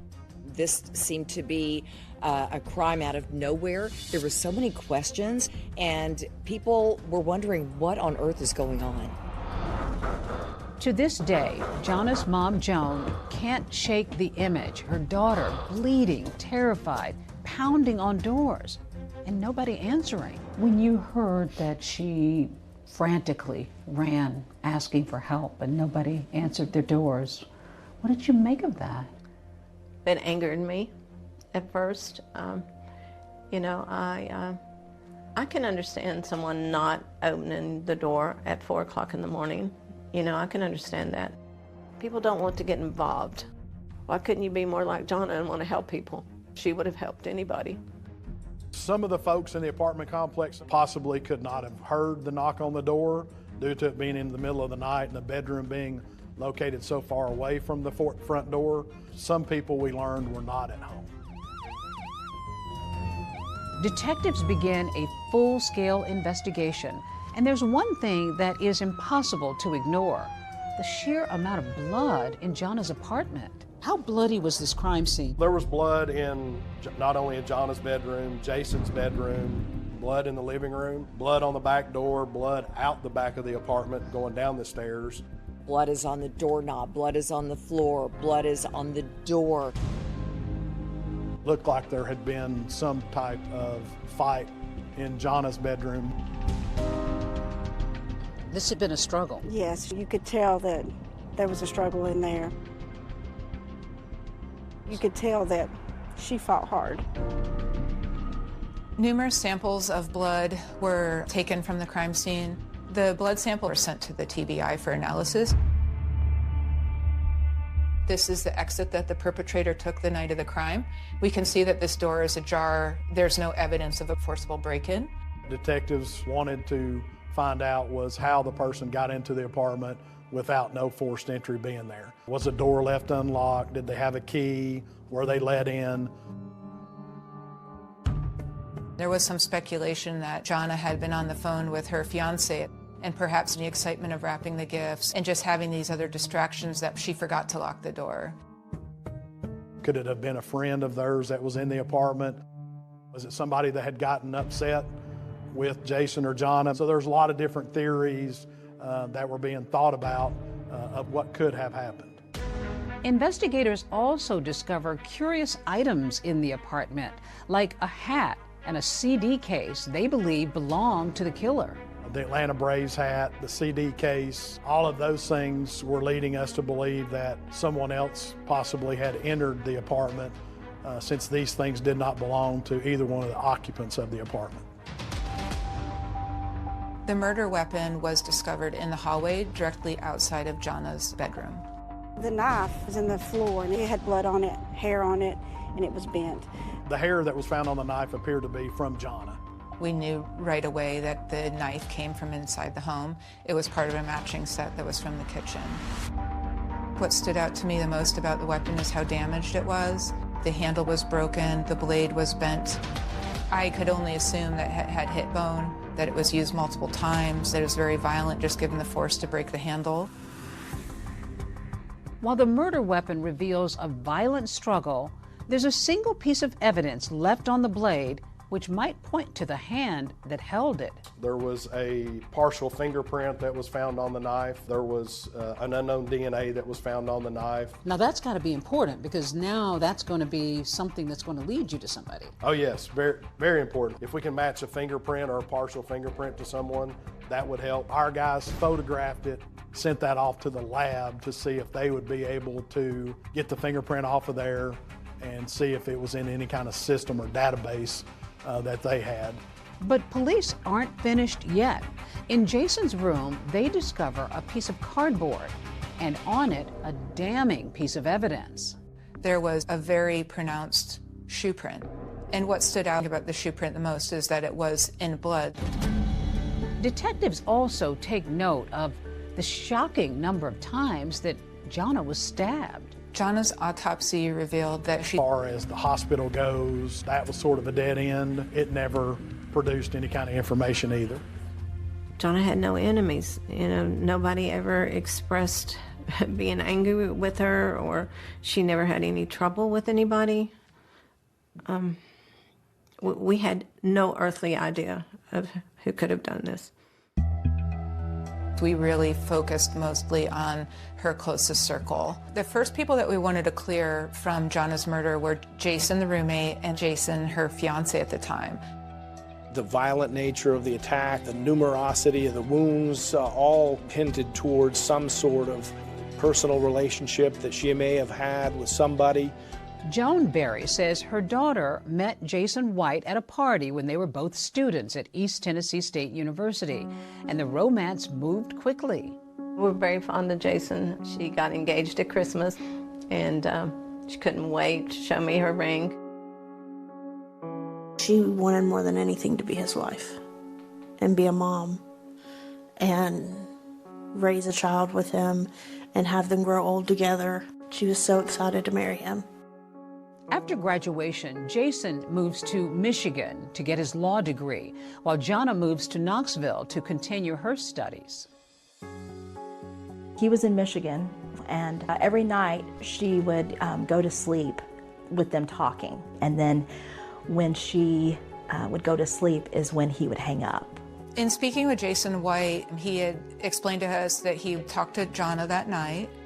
Detectives learned through his cell phone records that his cell phone appeared to be in Michigan the entire time. No, there was no suspicions in my mind. I had never crossed my mind that Jason White ever did that. Very quickly within the investigation, Jason White was cleared as a suspect. Police are also interested in talking to the other Jason in Jana's life, her roommate, Jason Amami. So, how are you doing? I am doing good. Police interview Jason the day after he gets out of the hospital, where he was treated for wounds to his chest, face, and hands. Once Jana's fiance was ruled out, all eyes went to her roommate. And one of the first questions investigators asked him was, do you have a romantic interest in Jana?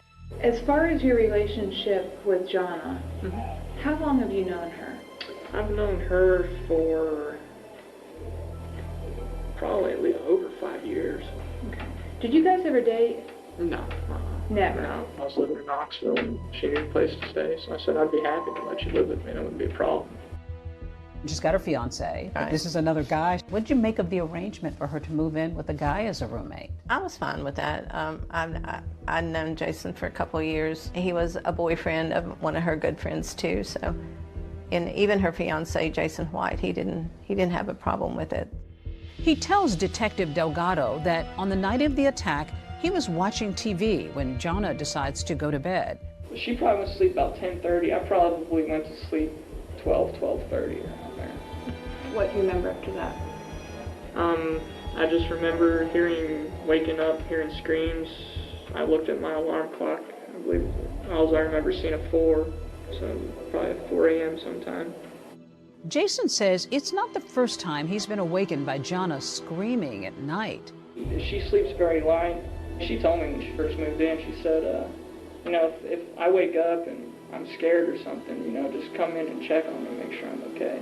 At first he assumed that she could have just been having a nightmare, but as he got up and he was leaving his room to enter her bedroom, he noticed that there was a male figure. Next thing I remember is I'm on my bed and he's on top of me. I just remember fighting with him. He punched me in my face. I kept telling him, I was like, what do you want? He just kept telling me, shut up, shut up.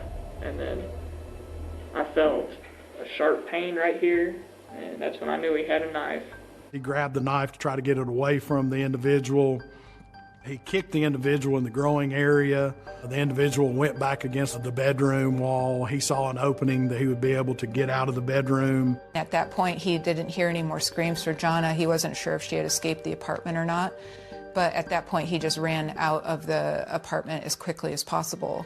You ran out of the apartment. Did you take anything with you? I didn't even think about it. What were you wearing? I was wearing blue workout shorts, which I wore to the gym, and a pair of boxers. Okay. And that's all I was wearing. I just ran straight out the door and right across the street. And I was banging on some of the doors at the other complex. Investigators zero in on an important point in Jason's story.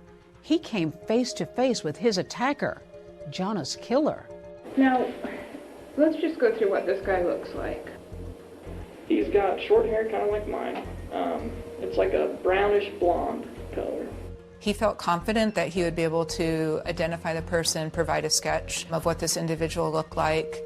This is Tom. Tom, this is Jason. Hey, how's that? Tom's going to help you with the composite. Using Jason's detailed description of that attacker, police are able to generate a photorealistic computer composite of their suspect. So he's able to give you some details about what this intruder looked like. Yes, because he was face to face with that person. So he's really the only living survivor that can give us a description of the individual.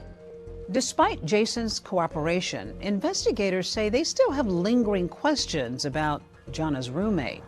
There was no forced entry, and I think that led investigators to probably focus a little bit more on Jason Amami. Also, we had to look at the murder weapon came from within the apartment, within their own knife set. So, Jason had access to that. Could he have gotten the knife and used it to commit this crime?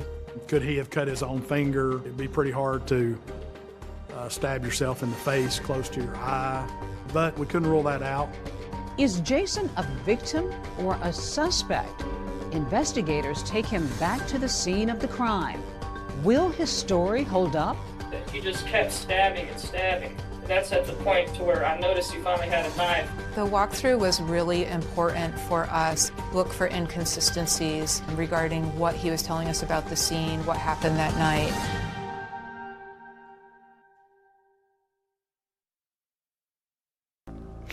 We had no choice. But there's an unexpected guest at the funeral. Just 48 hours after he was released from the hospital, Jana's roommate, Jason Amame, attends the funeral. And so do detectives. There was a lot of chatter about the fact that Jason had run from the scene and leaving Jana there, essentially to die. People thought he had to have some kind of role in this because of his actions or inaction. Did it trouble you that he ran away from the scene to get help instead of trying somehow to help her? It did for a while, but you know, after you have time to process things and really think about it, you know, I thought he was just trying to get out too, you know, because he was attacked. Detectives want an exact picture of what happened inside Jana and Jason's apartment. With his detailed play-by-play, Jason takes them as close as possible to being in that room when the attack happened. Date is December 9th, 2004. Time is 15:59. We had him look around to see if anything was missing, if anything had been stolen or disrupted. There was an Atlanta Braves baseball cap that was found in Jana's bed. That was not there before, was not owned by Jana, was not owned by Jason Amame. The partial shoe print on the cardboard, the Atlanta Braves hat, those things were leading us to believe that someone else possibly had entered the apartment. In the sheriff's office video of the walkthrough, you can see that Jason's wounds from the attack are still fresh and visible.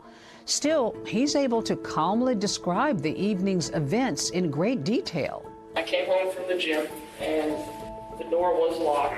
Jana was sitting right here. The walkthrough was really important for us to watch his body language, listen to him, look for inconsistencies regarding what he was telling us about the scene, what happened that night. He tells police the same story he did in his interview the day of the murder. Jana went to sleep first, he went to bed around 12:30, and then was awakened around 4 a.m. I heard a scream. I didn't say a word. My door was totally closed to my room. I woke up just from my sleep here, and I remember walking this way. He says he opened his bedroom door, which was closed. He was confronted by someone. And he is right there. And I'm still looking down, and I remember doing this and having him face me and grab me like this. And then he pushed me back this way, and I fell on the bed like this. At first he was confused. He wasn't sure if he was being punched or being stabbed. He just kept stabbing and stabbing. And that's at the point to where I noticed he finally had a knife. I remember trying to defend myself like this with my hands, and that's where I got the cuts on my hands. And Jason described pushing them back towards the wall of the bedroom. That information was corroborated by blood smear on the drywall. Jason says he no longer heard Jana screaming and didn't know if she had escaped the apartment or not.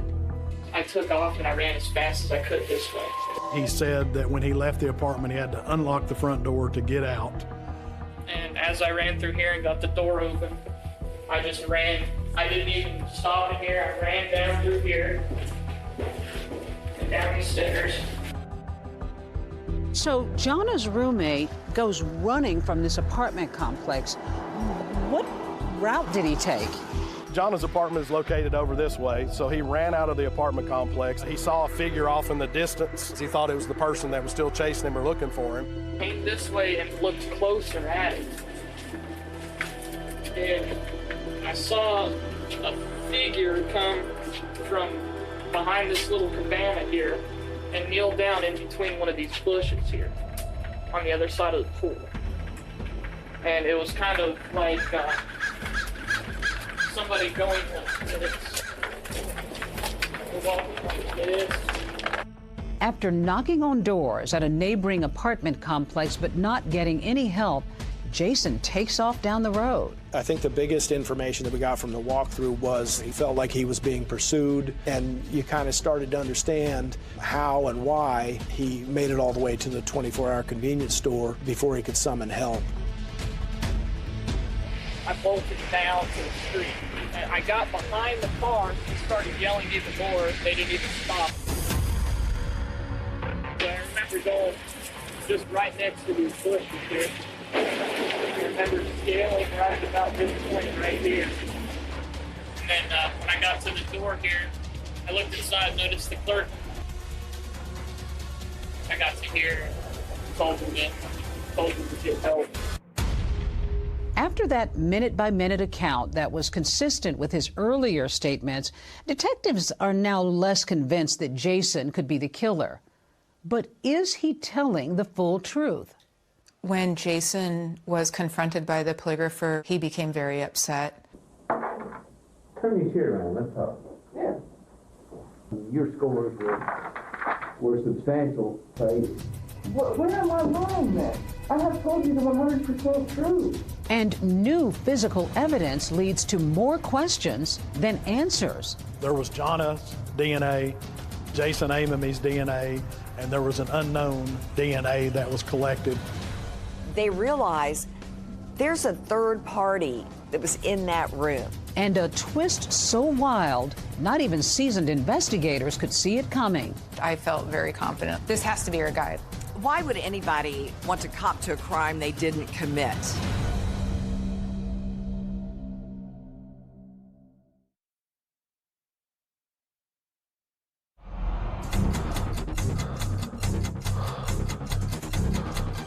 A family still looking to track down a murderer tonight, nearly 3 years after their daughter in a UT co-ed is killed in her apartment.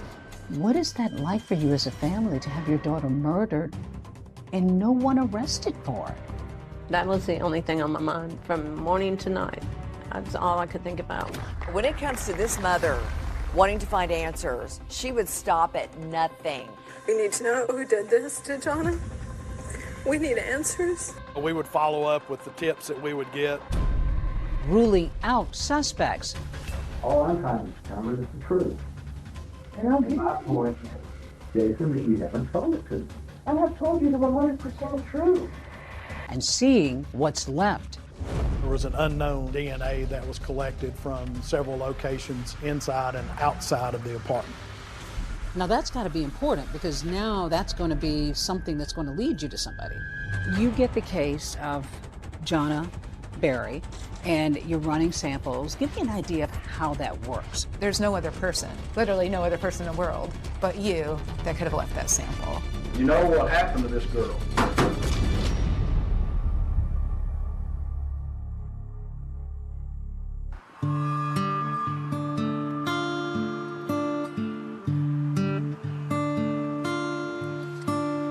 Here in Knoxville, we don't have a murder every day. When something like this happened to Jonna Berry, it kind of shook up the neighborhood. Brendan Park Apartments calls itself a peaceful retreat here in West Knoxville. But one early December morning, that peace was shattered. 21-year-old Jonna Berry had been brutally stabbed in her own apartment. In a million years, I would never have thought that this would have happened to my daughter.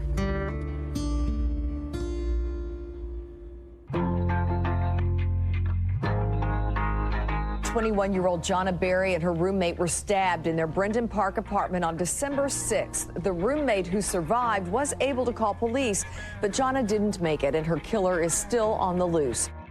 Based on the description that Jason gave us, we had a composite sketch made. This is who sheriff's investigators are trying to identify. He's in his 20s, about 5 feet 8 inches tall, 150 pounds.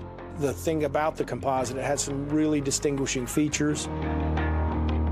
Kind of almond-shaped eyes, widow's peak, kind of a blunted nose, but a white male. If you think you have information that could help the case, you're asked to call the sheriff's office. Leads were coming in, but leading nowhere. Meanwhile, Jonna's mom turns her grief into frustration. The weeks go by, no arrest. What is that like for you as a family to have your daughter murdered and no one arrested for it? We called every day. We would call the detectives. there was that feeling that detectives and the sheriff's office weren't doing enough, when in reality they were working this every day. There just weren't any answers. Jonna Berry's family is still upset over a lack of closure. I can tell you that the 2 detectives assigned to the case were running nonstop, chasing down leads, going through tip lines. All of those things were happening, but the end result wasn't there. It was very hard for me not to have an answer for Jonna's parents, and speaking with them on a daily basis, letting them know there's nothing new, there's no more leads. I became so worried that it would become a cold case and we would never get answers. I kept it in the media. I did everything that I could. You turned your grief into action. I did. I did. Yesterday, they were at the track in Bristol. Today, a church in downtown Knoxville. She called me every time she was doing something different. Hey, we're going to put flyers at the cleaners. Can you come? Joan used her own money to put billboards all over town, including a heavily traveled stretch of I-40. We had several billboards with Jonna's pictures, with the picture of the composite on them, and $70,000 reward. A local grocery store chain had information about seeking help to solve the unsolved murder on their delivery trucks. We handed out flyers. Family and volunteers put flyers on cars in the neighborhoods around through there. I don't think I could ever be as strong as Joan. She wouldn't stop. She digs in and she just goes. That was the only thing on my mind every day, from morning to night. That's all I could think about was who would kill Jonna. While the investigation has made little progress in naming a suspect, things are moving ahead on the forensics front. Inside Jonna's apartment, there was a very pronounced shoe print in blood. We ended up sending off the cardboard that the tread pattern was on, and we got information back from that this tread appeared to be this type shoe, Faded Glory. Most have sold at Walmart. The shoe print ID is the most promising evidence so far, leading detectives to their strongest suspect. We got a tip a few streets over from the apartment complex that an individual had been involved in some crimes, some thefts, and that led us to an individual named Michael Percival. He lived in a trailer park, probably within a few miles of the apartment complex. When we went into the trailer to talk to him, the carpet cleaner was sitting there next to the living room. A carpet cleaner isn't necessarily suspicious in and of itself, but what if somebody was using it to clean up blood tracked in on the bottom of their shoe? Detectives ask Percival if they can look at his shoes. Detective Delgado retrieved the shoes for Michael Percival, and she noticed the tread on those being similar to the tread that were found in the apartment in Jason Amamy's room. She kind of elbowed me and showed me the tread, and we were both kind of like, holy cow, this could really be, you know, the shoes. I saw Captain Hall, and he said, we've got him. He still had the shoes, Kevin. He still had the shoes. Everything looked like it was lining up for us. Michael Percival was the individual responsible for Jonna's death. But does the shoe fit? We can't believe what he's saying. You know, it doesn't make any sense. And there are more questions for Jason Amamy as his patience wears thin. 100%. I have anything to do with this. Calm down. I'm the here. I ain't getting nothing to do with it. Calm down. I feel like a suspect.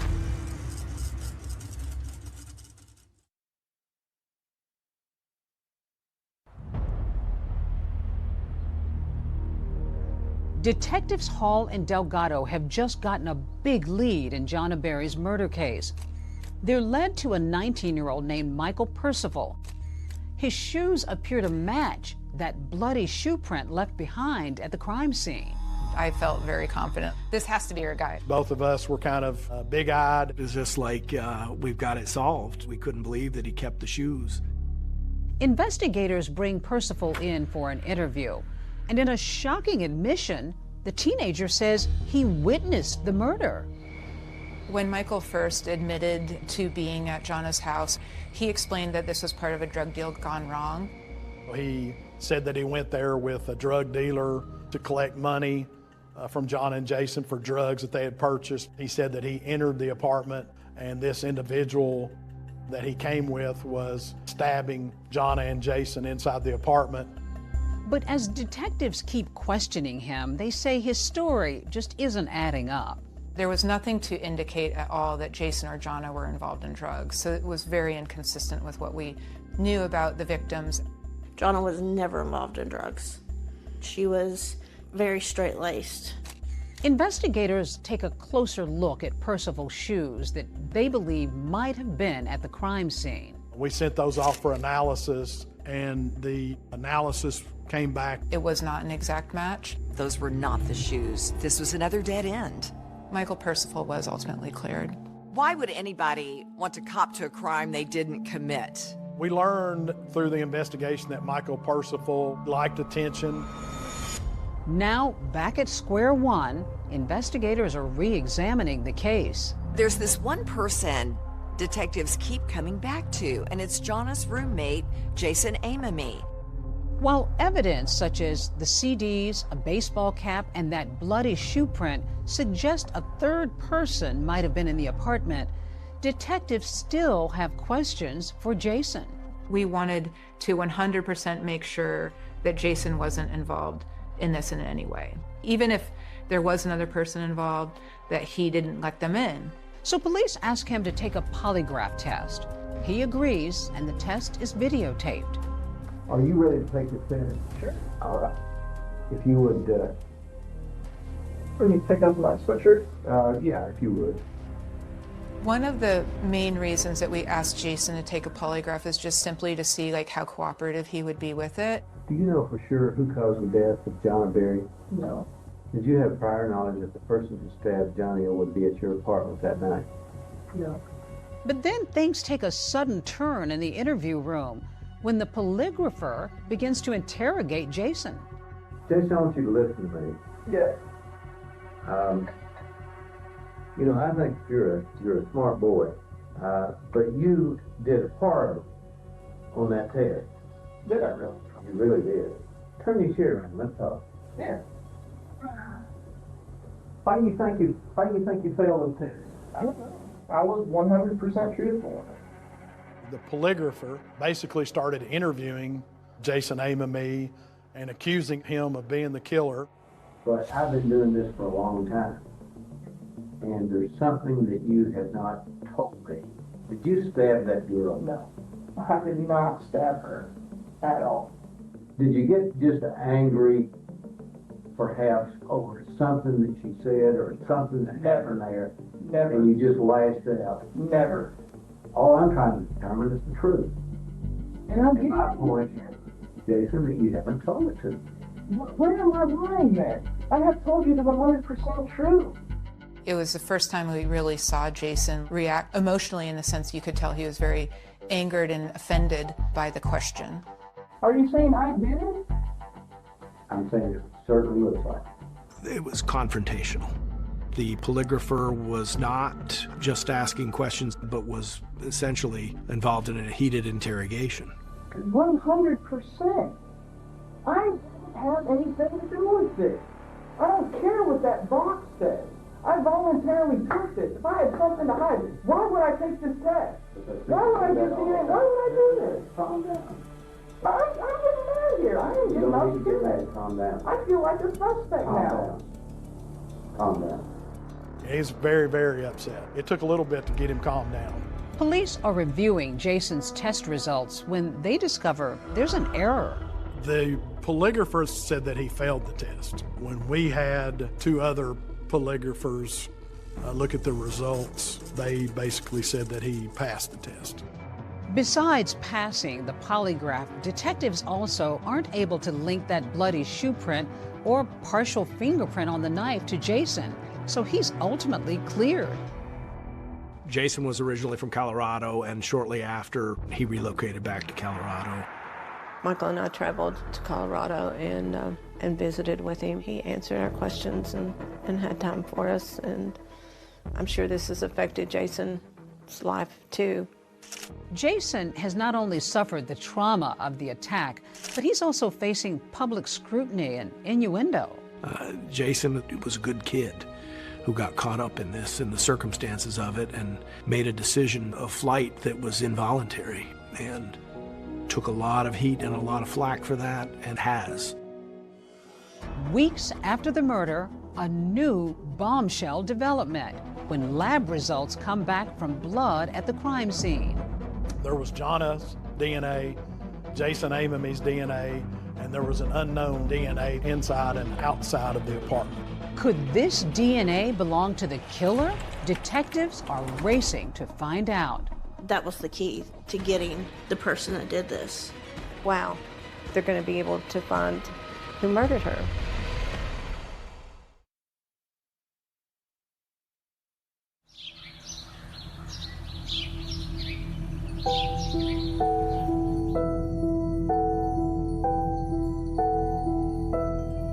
I see memories of Jana everywhere in the house, right? Yes. These are Jana's little baby shoes. They rest here? That's where they stay here all the time, yeah. Even though years have gone by since their daughter's murder, this is my pride and joy. I love this. In nearly every corner of every room, mementos of Jana. This is Jana's room. We call it Jana's room. Jana's room. Still. And I still have her wedding gown. You still have her wedding gown. All these years after later. 20 years. This is it. That's beautiful. This is the dress, her wedding gown. All the beading. Oh, look at the train. Oh. She looked beautiful in it. Yeah, it's 20 years old. She had picked out a wedding band for Jason, and we bought it. So Jana's dad wears the wedding band. He wears it every day. Well, still got it. She worked so hard and did so many things. That was a small gesture. I'm glad that she got to experience being engaged and planning a wedding. Weeks after Jana's murder, investigators still don't have a suspect. But then a break in the case. DNA results have just come in. There were 3 DNA samples found at the scene: Jana's, Jason, and an unknown male perpetrator. The unknown sample, it was found in Jana's bedroom. It was also found in the living room, and it was found on the back door and outside on the back deck. And we know that they exited out the rear of the apartment because the unknown DNA is not only on the back door, but it leads down the back stairwell. We found no unknown DNA on the front door or leading out the front door. Detectives also make a key discovery on the murder weapon. There was an unknown DNA that was found on the knife. The race is now on to find out who the DNA belongs to. We thought they're going to be able to find who murdered her. But after running that unknown DNA through a law enforcement database, investigators get some disappointing news. The DNA comes back to us. There's no one in the system that comes back to. They don't know who it belongs to. It seemed unusual to us that a person would commit a crime with such violence if they didn't have some sort of other violent history. They ran the DNA and no match. No match. While meeting with investigators, Joan learned something else that shocks her. Tennessee doesn't take DNA if you're arrested for a violent crime, only if you're convicted. I was absolutely shocked, and I even said, wow, well, that needs to be changed. And that's exactly what Joan does. For more than 2 years, hoping it might lead to her daughter's killer, she pushes for a new DNA law. I would go to the Capitol and introduce myself and ask them if they would support the DNA law. We're talking about any violent crime such as murder, rape, even robbery. Those people arrested would have to submit their DNA. Joan is a fighter, and she rose up like a phoenix. Jonna Berry was her name, and her parents, Joan is sitting in the back of the chamber here with me today, have been on a crusade. Well, a victory today for family and friends of murdered UT student Jonna Berry. I think this is a very important bill for every citizen in the state of Tennessee. You pushed and pushed, and you got this law passed in Tennessee. You changed the law. Yes, we did. Jonna's law. It is. It's called the Jonna Berry Act.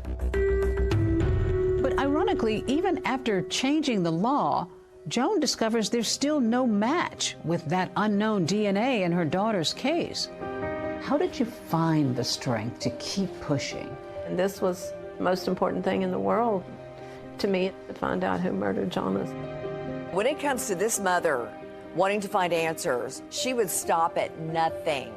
To keep her daughter Jonna's name out in the public, Joan goes on national talk shows. Joan, what has it been like all these years? There's no words to explain what we've gone through. She even goes on the Montel Williams show seeking a psychic's help. Really need to know, we need to know who did this to Jonna. We need answers. Heartbroken warrior. That's who Joan is. That was my prayer always, to have an answer. And I believed in my heart that God would answer my prayers. Even if it took a while? Mm-hmm. And one day he said, "What are you worried about? It's gonna be okay." As the investigation into Jonna's murder went on, it really expanded. Thousands of tips came in. We would follow up with the tips that we would get. Every person that we came in contact with, we asked them to voluntarily commit to a DNA sample. We looked into any person that we possibly could, but it was just dead end after dead end. Then, about 2.5 years after Jonna Berry's death, so in this lab, we actually have dual purpose. A forensic scientist makes a key discovery. I said, oh, wow, this might be something. Our chief of detectives called and said that we all needed to get together. He needed to talk to us. And he's like, get here as soon as you can.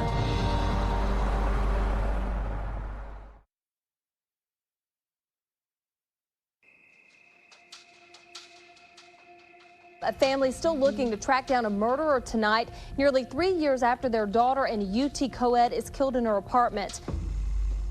The main thing that you're going on is DNA evidence. Yes, we had the unknown DNA. It was really our only connection to the person that was connected to this crime.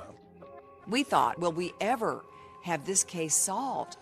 Then the case makes a turn. Someone called in a tip after looking at the composite sketch, and they said, that looks like someone I know. And that someone is Taylor Olson. Looks very similar. Yes. Taylor Lee Olson is 22 years old. He lived about 15 minutes from the crime scene, and he was known to have committed some petty crimes, also harassment, theft. He also had an outstanding warrant for his arrest out of another jurisdiction. We arrested him, asked him about the crime. Does he present in any way at all to you that he might have a connection to this? He said that he didn't know anything about the crime. He voluntarily gave us his DNA. Given that Taylor Olson only had smaller petty crimes, he didn't really fit the profile of who we were looking for. We just thought, hey, you know, this is just another person that looks like the composite sketch. Olson's DNA is then sent to a lab to compare it to the unknown DNA found at the crime scene. It comes back, it is a match to the blood of that unknown person found at the crime scene. So in this lab, we actually have dual Jennifer purpose. Millsaps, the forensic scientist at the lab, made the match. I looked at it a couple times. I wasn't too sure. I wanted to make sure that it actually was a match and I hadn't confused something. So we actually ran it twice to verify it. That must have been a big moment. Oh yeah, it was huge. Amazing. Probably one of the happiest moments of my life. We were all very excited, high-fiving each other, celebrating. Gave Brad a big hug or something because we couldn't believe it finally happened. You get a phone call. There's a match. I couldn't believe what I was hearing. So I said, I want to put you on the speakerphone because I wanted Mike to hear too, because I didn't trust what I was hearing. It was the blessing that God had answered my prayer. So when we come back to town, we learn that Taylor Olson has a couple more outstanding warrants for his arrest, a burglary and a theft. At that time, detectives don't have a warrant to arrest him for murder. So we go into mode of looking for him and trying to locate him on those arrest warrants. He was found, ironically, in the mall where Jonna worked, in the parking lot of the mall. He was inside the trunk of a car. He was trying to hide from the officers. So we took him into custody. You had your suspect. We had a suspect. We wanted to give him an opportunity to explain why his DNA or his blood was found there in the crime scene. What's up, Taylor? How you doing, man? Good. It was very important to us that he didn't have any upfront knowledge that we were going to talk to him about Jonna or the DNA. Do you know why you're here? Pretty much. What for? Guys accused me of breaking into his house and stealing a bunch of steal. Had you ever heard about the Jonna Berry homicide case before? Mm-hmm. So you'd never seen Jonna Berry before? Like, in person? Yeah. No, I never met her. Detectives decide to confront Olson with the DNA evidence. After I sent your sample off to the TBI lab, they got us a report back. It's a match for your DNA being in Jonna Berry's apartment. Is this a joke? No. Like, I really don't know anything like it. Trust me, it's not a joke. Is there any reason that you can explain your blood being in Jonna Berry's apartment? My blood was in Jonna Berry's apartment. Right. You're serious? Yeah. He was very adamant that he was not there. He denied any involvement. You think killed someone? I'm just talking about the evidence, is what I'm talking about. I've never killed anyone. We knew he was there, of course, because of the blood, his DNA being there. So we're here to give you an opportunity. Okay. To, tell us what happened, why you were there, and why your blood was there. I have never been there. I ain't no killer. I haven't killed no one. I've never killed anybody. Never. There was no doubt in my mind at that point that this was the person that we've been looking for. We have your blood there. So I'm pretty much huh? We're giving you the opportunity to explain. I don't have an explanation. What happened? Finally, we were just like, hey, he's just going to keep going and going with his story, and nothing's ever going to change. It almost seemed like he thought that he was going to get away with it. Olson is questioned 3 days in a row. And on the final day, investigators are about to make a breakthrough. Taylor, I've been sitting out here in the hallway listening to this that you're talking about, and I'm just about sick of it. Why did you do this to this girl? And finally he said, okay, I was there. I can't believe this happened. You got the knife away from that person? Went kind of crazy?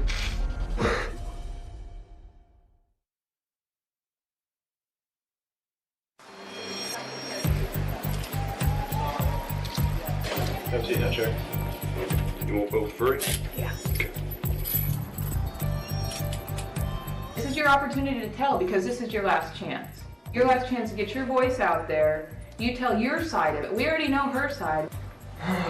On his third day of taped interrogation, Taylor Olson continues to deny any knowledge of Jonna Berry's murder.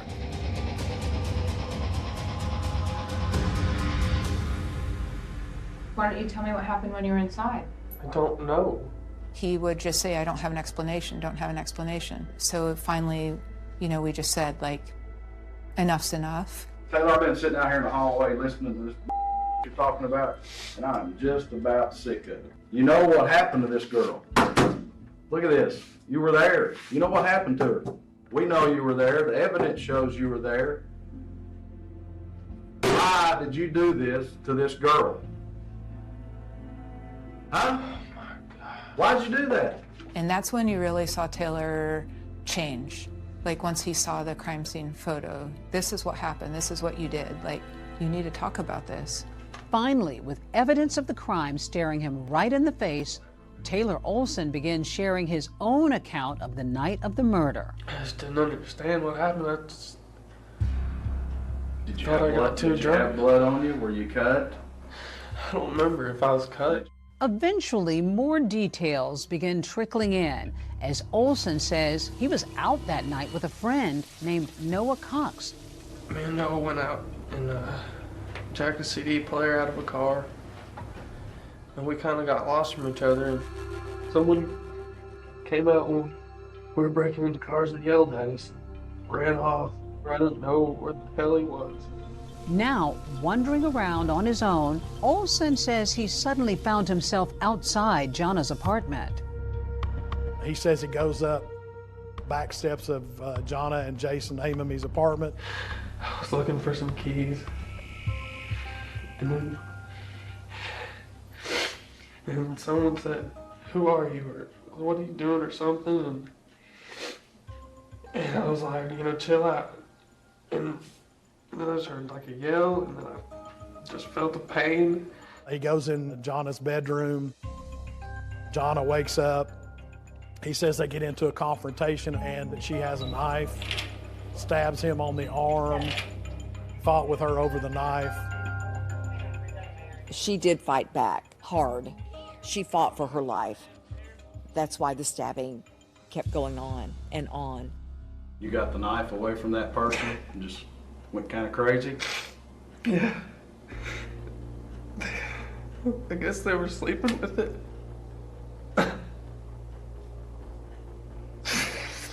I just freaked out. As for Jason Amami, Olson says he had no idea that another person was in the apartment.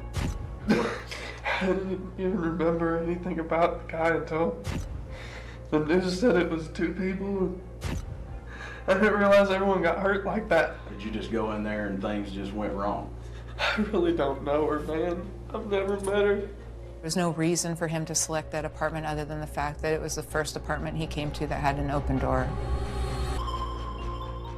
And Jana, according to her mom, was a stickler for locking the door every night. Nobody knows why the door was unlocked on that night. After nearly 3 years of unanswered questions, with investigators looking at people in Jana's life and complete strangers alike, Olson's confession is startling. And to wind up having a random person, a break-in, nobody who's really connected to her, that's not common, is it? No, not really. It wasn't. It was a surprise to us, and I think everybody else was kind of surprised too. Now that Knox County detectives know Taylor Olson's full story, he prepares to tell his mom and sister the truth. Would you rather talk to your mom on the telephone, or would you rather talk to her in person? I'd like to see her. She really is being a mom. You kind of have to feel for her. What's going on? What has my son done? What happened, Tay? The truth. Taylor, I love you. It was an accident. Are you sure? Taylor? Taylor, I need to know. It's okay. I want to know the truth, okay? I can tell you. Okay. You'd rather have an attorney, that's okay, too.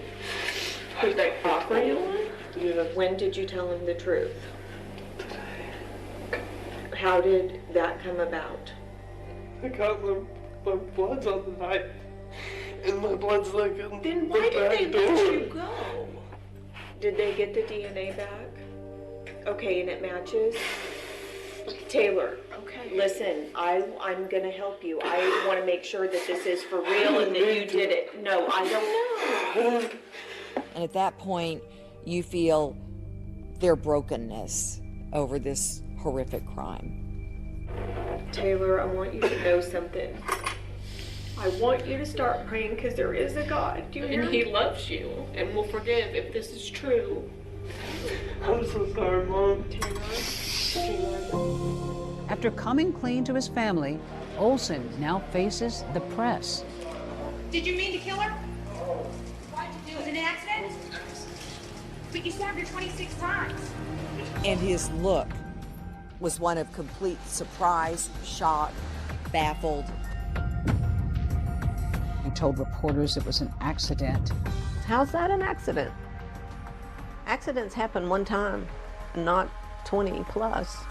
No, that angered me that it was an accident. Well, after 33 months of wondering and waiting, Jonna Berry's parents finally came face to face with the man charged with killing their daughter. 22-year-old Taylor Olson, he's facing 7 counts, including first-degree murder. But just as Taylor Olson is about to go on trial, he does something that utterly rocks everyone involved in the case. You finally are getting to court, and then you get shocking news.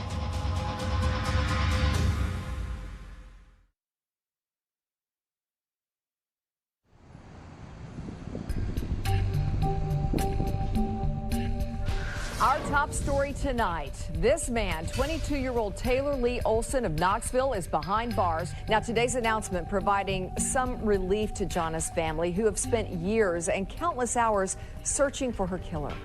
What was that like for you to see him and to come face to face with him in court? You look at that person and it's like, I know you're not supposed to hate anybody, but I hated him. Cameras were not allowed inside the courtroom for today's hearing, but inside, 22-year-old Taylor Lee Olson did not enter a plea when he was arraigned. Olson faces a 7-count indictment, including 3 counts of felony murder and 1 count of first-degree murder. They're planning for a trial, and then we get word Taylor Lee Olson is dead. He hanged himself in his jail cell. I got a call the Monday after Easter that he had been found in his jail cell, that he had fashioned a ligature with sheets. You finally are getting to court, and then you get shocking news. He's taken his life. When I got the news, I became very upset. I even cried. What were the tears for? Just tears of relief, because we don't have to fight the system. But Joan Berry wants confirmation with her own eyes that her daughter's killer is really gone. I called the DA's office and I said, I know you probably think I'm just a crazy old woman, but I want to see him dead, just the way I had to look at my daughter, dead. Joan and Mike wanted that. We met in the conference room in the district attorney's office and showed them photographs of Olson's autopsy. To some people it might sound cruel, but I think it gave me some closure. I think that the Berrys needed to see the photos of Taylor Olson because they were deprived of the right of a trial.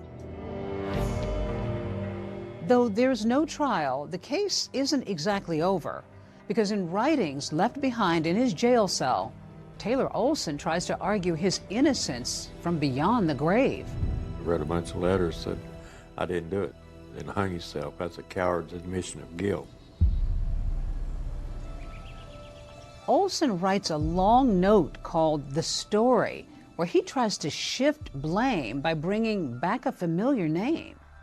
Taylor Olson said he didn't do it and that Noah Cox, his friend, is the one who committed the crime. Noah Cox was the individual that Taylor said he was with when they were breaking into vehicles and were separated.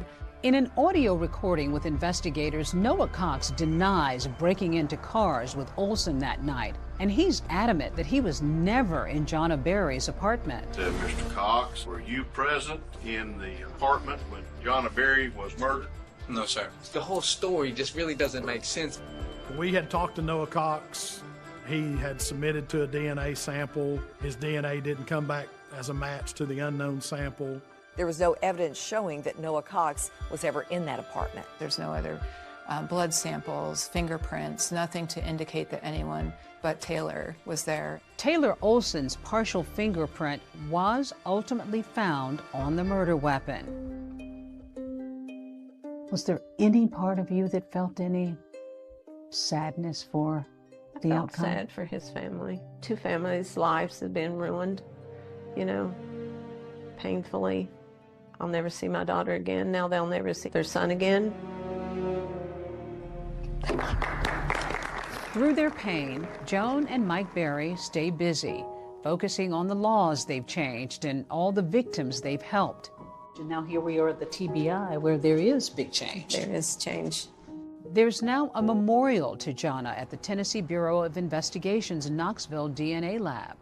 Long after we're gone, she'll still be helping others. To be able to have made that kind of change in a state law, that must be gratifying, even in the midst of your heartbreak.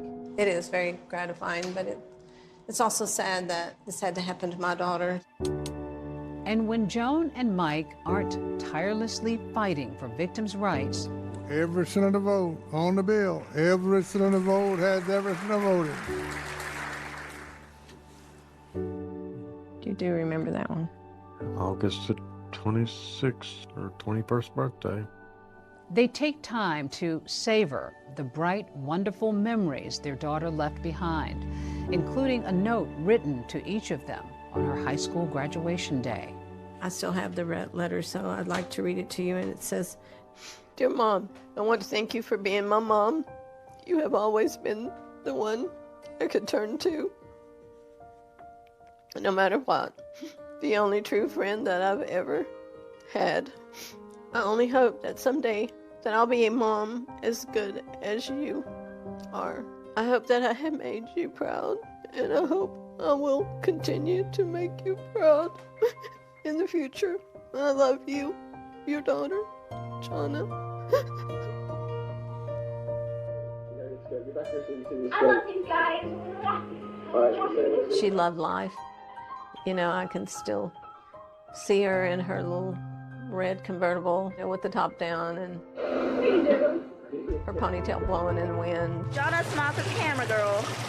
Hey. Jonna's dead, but she's not dead in my heart. I plant flowers in her memory. Sometimes I'm outside, I think butterflies remind me of her. Have a weird homicide. Human massacre. 5 were killed. When you kill somebody, you're killing yourself. The incredible brutality of these savage, nightmarish murders. Fear was Charlie's I walk game. and live in murder all my life. Charles Manson converted intelligent, middle-class kids into putty-like zombies. The jury could only come to one verdict, guilty. To explain Manson, it could not be done in words. The most famous murder in the history of Los Angeles. Sharon Tate was a young actress, stunning even by movie star standards. Sharon Tate. She's today's kind of girl. 3 friends were staying with her that night. The windows were open. A cool breeze was blowing. It's simply going to be a quiet, comfortable night. And of course, it turned out not to be. Charles Manson was a rock star wannabe and a madman. He could literally get his followers to kill for him. Everyone wondered, how did he turn these all-American women into monsters? I knew that people would die. I knew that there would be killing. He controlled them, and they did what he wanted. They were so young. And what he wanted was murder. Brutal murder. If it don't get done, then I'll move on it. And that's the last thing in the world you want me to do. You're about to see what evil looks like in the face of Charles Manson.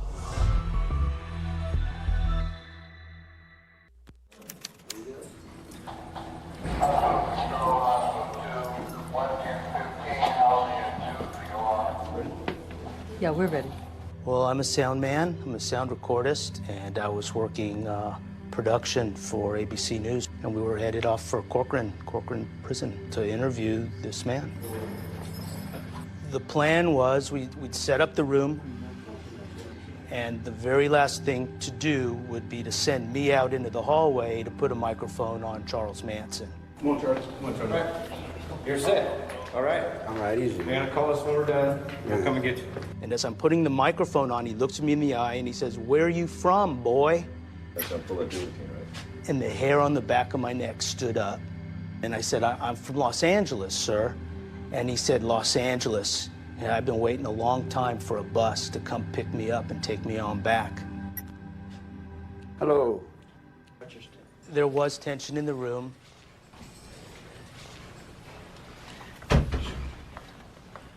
Can you see yourself in there? I can see myself in there. They don't have mirrors where I'm at. Oh, really? So you never see yourself? Well, yeah, they got little funny little things. You get a close look a little bit there. Beard's getting long. How are you doing? His hands were handcuffed together, chained together, and then they were chained to his waist. Here's the key thing to remember. This figure who walks into the room to talk to Diane Sawyer, who looks like he's been worn out and hung up wet for so long. Do not confuse that guy with the Manson of the late 60s. Footage of him from that era tells a very different story. He is commanding. All them guys you've been creating are not really real in real life, man. And you're trying to take him in, and he is presenting himself to you as he wishes. So, are you all from New York or some guys from L.A. here, right? L.A. A psychopath is born, to do wrong, I suppose, and a sociopath is transformed by his upbringing and surroundings into this person who does terrible things. So which was Manson? It almost depends on your point of view. I just can't seem to adjust to your society because no matter what I do is wrong. If I were interviewing Charlie Manson today, one of the questions I would have for Charlie, because I'm fascinated how he ended up like he did, was start at the beginning, Charlie. Tell me what happened as a kid. Welcome 1934. Roosevelt was 9 months into his presidency. Unemployment was still high, depression still deep, but a newsreel of the time reflected... Charles Manson was born on November 11th, 1934. He just turned 82 on his last birthday. His mother, Kathleen, gave birth to him when she was 15. His father was a man who left soon afterward. I am a street child. I'm a runaway little girl at 15 years old out of Kentucky named Kathleen Maddox. And she went to Cincinnati, had a guy named Charlie Manson. When he's 4.5, his mother and his uncle are sent to prison for a botched attempt at armed robbery. And she went to prison, and I used to visit her in the prison visiting room. The only thing my mother taught me was that everything she said was a lie. And I learned never to believe anyone about anything. There's a boy in class Charlie doesn't like. And at recess, a bunch of the girls jump this boy and beat him up. The principal steps in. And the girls say, well, Charlie told us to do it. Manson's defense, 6 years old. It wasn't me. They were doing what they wanted to do. You can't blame me for what other people do. Incidents that took place basically had nothing to do with me personally. By the time he's 13, he's involved in auto theft and armed robbery, and the judge sends Charlie to Boys Town. Boys Town is real. It ran in the Indianapolis Star. The idea that, we have young people who get in trouble, but we have kind judges who will send them to places where they can learn to become productive members of society. Charlie lasted 4 days, and he and somebody stole a car and set out, and they got all the way to Utah before they were captured. Charlie was a con artist even as a child. 1944, I went to juvenile hall. I didn't get out till 1954. I turned 21 years old in the LA County Jail. I wasn't out but a hot second. I've been in jail all my life. But while he's in prison, he hears the Beatles. And the Beatles, you have to remember, 1964, late 64, 65, suddenly they are everywhere. They are permeating our culture.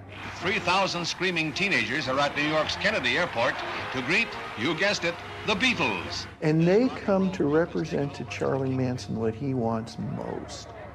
Fame, power, women throwing themselves, all the money you could imagine. Hey, Beatles!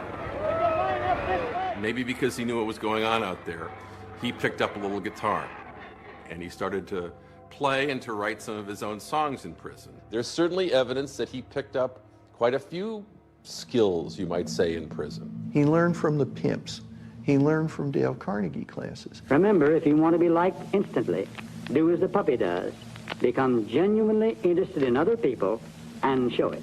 He learned from the Scientologists. Scientology means knowledge or truth, study of. Manson used his time in prison to prepare himself to thrive as a criminal after his release. See, I never realized that people outside are much different than the people inside. People inside, if you lie, you get punched. And when I got out, all your children would come to me because they never had anybody tell them the truth. At the last minute, when Manson learns he's going to be paroled, he actually tells the authorities, don't let me go, I don't think I can handle it out there. But it's too late, prisons are overcrowded, and so they send him out anyway.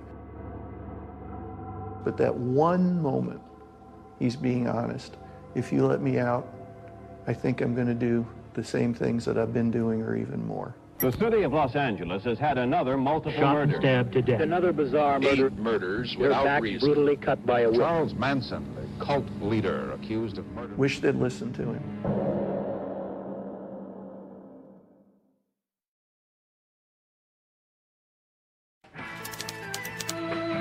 The Summer of Love. You didn't have to be a weatherman to know which way the wind was blowing when an estimated 10,000 hippies and hangers-on showed up for the concert in the Panhandle section of Golden Gate Park. To understand how Manson did what he did, we have to understand the context of the time and place. Demonstrators took to the streets. A time in American history. And so just as Manson is released from prison in California, the movement is like a magnet for all these people whose particular characteristics make them highly vulnerable to the thing that Manson has, the ability to manipulate. People tend to think that only oddballs ended up following Manson, and that's not true. Leslie Van Houten's a great example. And so she got wrapped up into that. And evidently this whole situation was love to begin with, but it didn't end up that way. Diane Sawyer talks to Manson's ex-followers. He was the And in these extraordinary interviews, they attempt to describe how their middle-class personalities were overtaken by Manson's charisma. Leslie in high school, very bright. She's gorgeous. All the boys love her. She plays baritone sax in the marching band, for gosh sakes. Leslie Van Houten is an example of how people can be very normal, but all of us have vulnerabilities, and Manson could smell it. I seem to want more living out of life than what was expected of young girls at that time. Drugs, sex, you know, breaking away from the norm. Leslie Van Houten. Where people were saying, wow, can I join you? The posse gets bigger and bigger, and eventually they all pile in that bus and they drive down to Los Angeles from San Francisco, where they settle at Spahn Ranch. The Spahn Movie Ranch, which is in the northwest part of LA. All the cowboy shows from the 50s and early 60s were shot there. The saloon, the hotel, the dusty Main Street. Manson and his family just moved in there, and that became their base of operation. For Manson, like any demagogue, if you're trying to take followers and make them buy into your reality as opposed to anybody else's, you want to get them isolated. You want to get them away from outside influence. I was cutting off my past, and in my own brain it was like, I can't go back. You could absolutely not talk about your past at all. And one thing we didn't have is watches. The whole idea was to let time disappear. There was no time. We gave up our birthdays. Squeaky Fromm was another young girl with parental issues. Charlie found her weeping on a bench outside Venice, California one day, introduced himself as the man who's called the gardener because he tends to all the little flowers that hate Ashbury, and that she should come with him, and she did. And I kept thinking, this is fate, because he's exactly what I was looking for. And love is infinitely strong and infinitely mad. It's erratic and crazy. People have described her to me as, among all Charlie's followers, the greatest true believer. She's a little more of a performer maybe than the other people in the family. You have to make love with it. She's very verbal. She has a certain childlike quality that kind of endears you to her until you listen to what's coming out of her mouth. So that you could pick it up any second and shoot. People who met him wanted to be like him. Men, especially, wanted to have that kind of charisma. So they would do the things that he did, but they didn't do them with the same spirit. Drugs were always an important part of Charlie's appeal. In those days, the enlightened culture was using drugs. You honestly believe that smoking marijuana, taking LSD, would open up your consciousness. I was smoking a lot of marijuana hash, and I had, at that time, I've already used acid a couple times, but at that time drinking and using drugs did not seem unusual because I was doing it with my high school friends.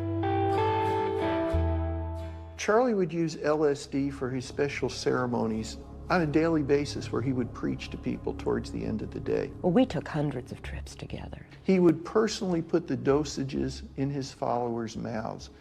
But when he took some himself, he was careful to take less so he'd stay in control. Sometimes he'd claim he was Jesus Christ, come again.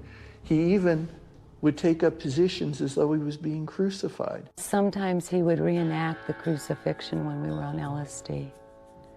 And it was very realistic. And then make the connections of man, son, son of man, you know. And then the questions would begin. Would you die for me? And in their drug-induced situation, they listened. So he used LSD as a form of mind control. An excellent pimp. Manson deliberately sent out the women in the family to go around and troll for famous musicians. They were the bait. That's how Charlie meant to use them. He thinks he's going to be a singer-songwriter like Bob Dylan or like Neil Young. And what he finds is something very different and something that fuels his anger towards society.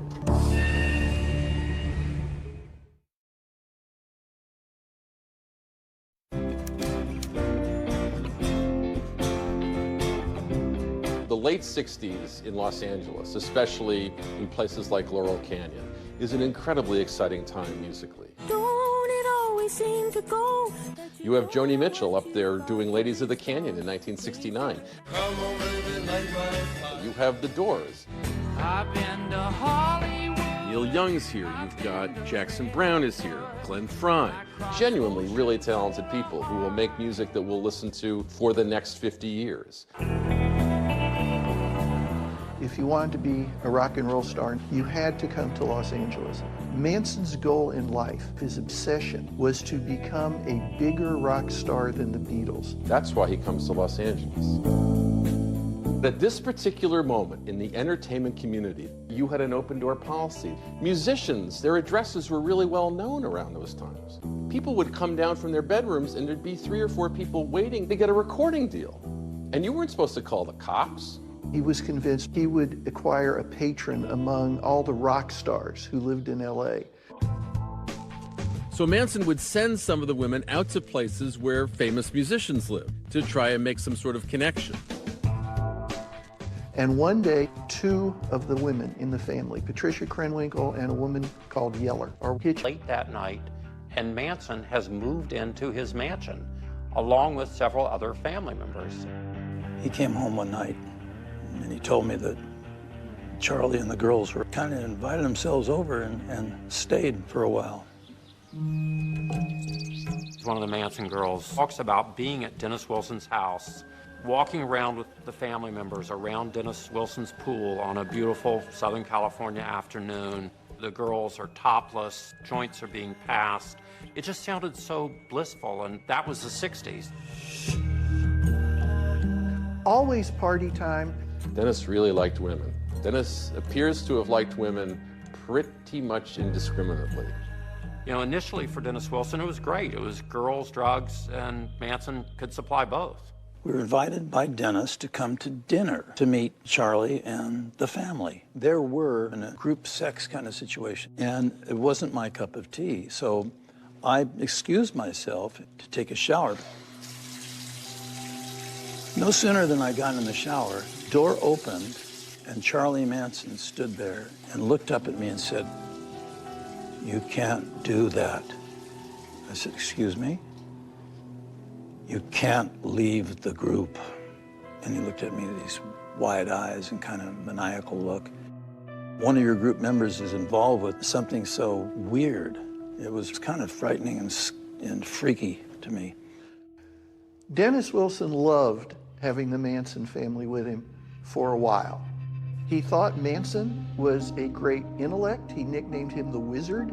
He was definitely under Charlie's influence at that point in time. Because Charlie could talk such metaphysical mush, Dale Carnegie, the Bible, and homing in on Dennis's insecurities about his own talent. Dennis was intimidated by the other Beach Boys. He's low man on the totem pole in the group. Charlie builds him up. "You're great. Your music is exceptional." And little did Dennis know that once Charlie got his hooks into you, he didn't let go. He was the perfect target. He paid for a lot of things, like food and transportation and medication. The months that the Manson family stayed with him cost him then over $100,000. And living with Dennis Wilson had other benefits because Manson got to meet other people in the music business, rock stars. Oddly enough, the one he seemed to impress most was Neil Young. I knew Charlie Manson. Neil Young talked about his encounter with Manson in a BBC documentary. He wasn't what you call a songwriter.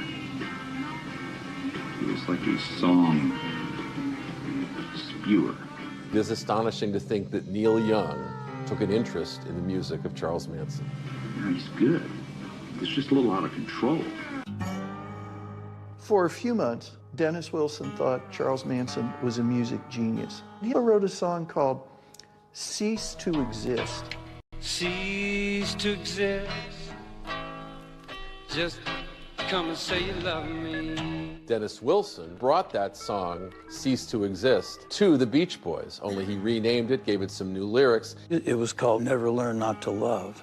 And we actually recorded that song. I wasn't told about the origins of the song. As far as I knew, Dennis had written "Never Learned Not to Love," the Beach Boys. I remembered Mike Douglas, and I remember doing a show. I'm your kind, and I The squeaky clean Beach Boys are singing a song written by Charles Manson on a Mike Douglas show. I could never learn not to love you. In light of what happened, boggles the mind. And when it appears on the album, it's credited only to Dennis Wilson. Manson was furious when he found out that Dennis Wilson had not only changed the lyrics, but had listed himself as the sole composer. When Manson goes looking for Wilson afterwards, and at one point leaves a bullet and tells Wilson that "I know where you live, I know where your children are, you know what this means." I gave Dennis Wilson a bullet, didn't I? I gave him a bullet because he changed the words to my song. Dennis Wilson was so terrified ultimately of Charlie Manson that he ran from him. With anybody else, Manson would have physically attacked him.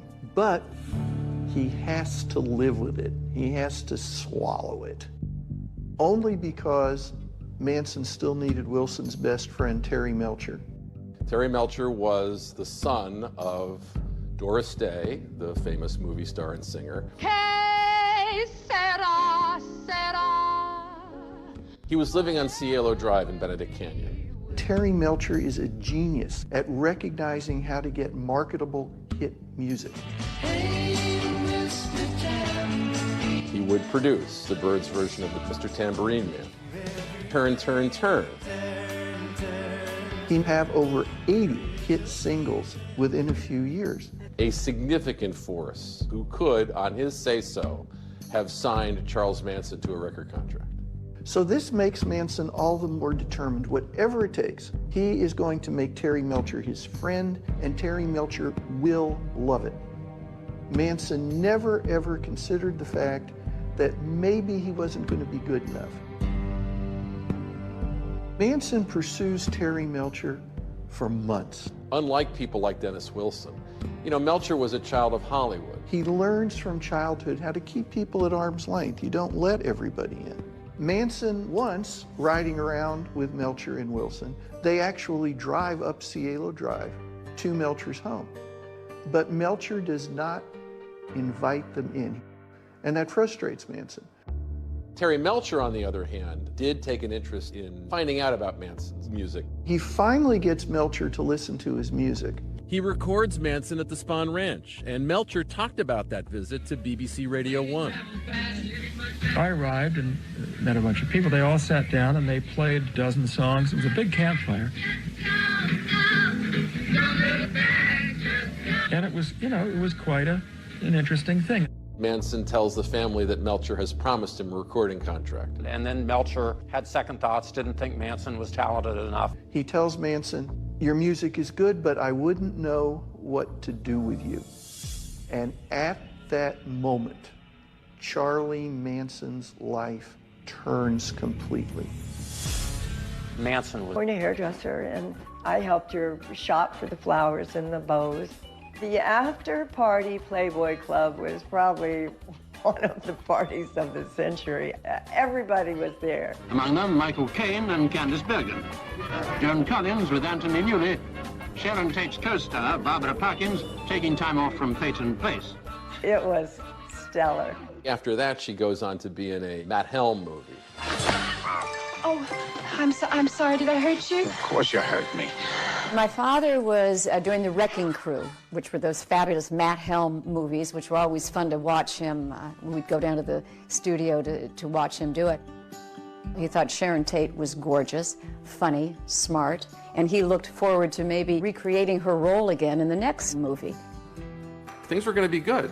Sharon Tate has married one of the top young filmmakers in Hollywood at that time, Roman Polanski, who has a huge success with Rosemary's Baby. She and Polanski are going to have a baby. So many plans for the future. We were hoping for a boy, and I say we because I come from a long line of girls. And the symbol of this kind of idyllic success that they're enjoying in Hollywood is this house which they're renting. It seems like a place where only love and happiness can be found. And that's what the end of 1968 looks like.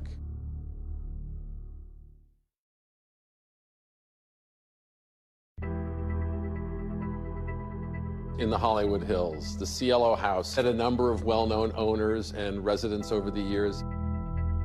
It had been photographed for an architectural glossy. And it was a French farmhouse. The grounds were beautiful. It was serene. The views were amazing because it was off of Benedict Canyon. You'll never find another view like it. I don't care where you go in the city. It was from all the way downtown to the beach to Catalina. It was the most safe and secure and secluded and peaceful environment she could possibly think of to start her family. They came up and looked at the property, and I met Sharon, and it was magical. She was a lovely lady. For Sharon, you know, for so many years, it had been all about her acting career. But the moment she found out she was pregnant, her acting career just didn't matter to her at all. Everything that mattered was for the baby. As we approach August 1969, Polanski is in London prepping a movie that Mike Nichols would go on to direct called The Day of the Dolphin. Sharon Tate and her friends were at the house she had rented. She was massively pregnant. She was about to deliver her baby. And her husband was out of the country, so they had come to keep her company and make sure she was okay. She was there with her friends Abigail Folger and Wojtek Frykowski and her one-time boyfriend and now friend, Jay Sebring. He was a sharp, charismatic person. He was the creator of men's hair design. He wasn't a barber. He was styling men's hair. Single-handedly defined the iconic look of nearly every male recording and film star. They wouldn't work without him. Sammy Davis, Jim Morrison, Steve McQueen, Paul Newman, Warren Beatty, Frank Sinatra. I mean, he was defining culture. This is like an evolution from a barber. Do you understand? Like the guy with the little pole in front, all of a sudden it was like on the cover of Time. Sharon came back into my salon and brought a new client she wanted me to do, and her name was Abigail Folger. Folger's Coffee? Yeah. The last name, of course, is familiar because she was an heir to the Folger coffee fortune. Honey, this coffee tastes terrific. It's Folgers. But she herself was working as a social worker. Abigail was a little bit of a recluse. She always had her nose buried in a book. She wasn't as open and generous in conversation as Sharon, a bit more reserved. Wojciech was her boyfriend. Wojciech Frykowski was a childhood friend of Roman Polanski. They go out at one point that evening to a restaurant to get some food because she doesn't feel like cooking. They're all staying at the house. They go out to dinner at El Coyote, which is a place everyone in the history of Los Angeles has eaten at. We know that they are back in the house by 10 o'clock because Abigail Folger's mother calls and talks to Abigail at that time. It's simply going to be a quiet, comfortable night. And of course, it turned out not to be. Because that's the night Charles Manson has dispatched some of his most slavishly devoted followers to go to that house and kill everyone inside, whoever they are. Tex Watson will become a key figure as the events of August in 1969 take place. Watson is there at every key moment. These murders are unimaginable without Watson leading the way. Charles Manson did what many cult leaders have done historically, taking someone into something very bad, but by baby steps, never allowing them to see where it was that he was really taking them in the end, which was murder. There is a late-night visitor. He is the most unlucky man in the history of Los Angeles. He is a young boy who is selling a clock radio. And his are the first headlights that come up that driveway. And it's when he leaves that the nightmare begins. And his death will set off the most famous murder in the history of Los Angeles.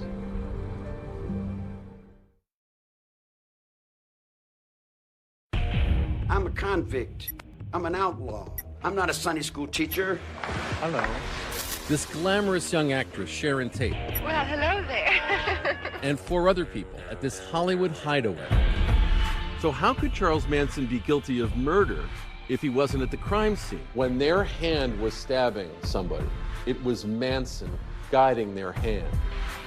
And just this week, one of those women, Leslie Van Houten, was released from prison. Major headline in a notorious case. Charles Manson follower Leslie Van Houten, convicted of killing 2 people back in 1969. She served a 53-year sentence. Manson would tell their story on national TV to Diane Sawyer, and the world would hear a madman. If you're going to do something, do it well. Leave a sign to let the world know that you were there. Have a good day. Manson was a classic cult leader, a charismatic personality that became an object of worship to his followers. He draws these people to him, and he tells them they're beautiful, they're wonderful. Manson used drugs so he could suggest things to people in states of altered consciousness. After I started taking acid with him, I believed that he had some kind of ultimate source of power. I believed that Charlie could blow life into dead birds, that he could control the weather. He knew how to groom people and how to insinuate himself in their mind. He asked us constantly, each one of us, will you die for me? There are puddles and pools of blood everywhere. That particular morning, it was very quiet. And the only thing that I can recall hearing were the sounds of the flies that were on the bodies. It is a scene, in my view, that was designed to shock the police. And on a bigger scale, to shock the rest of us. You're standing here. Do you allow yourself my God, what? Who are we? What is this?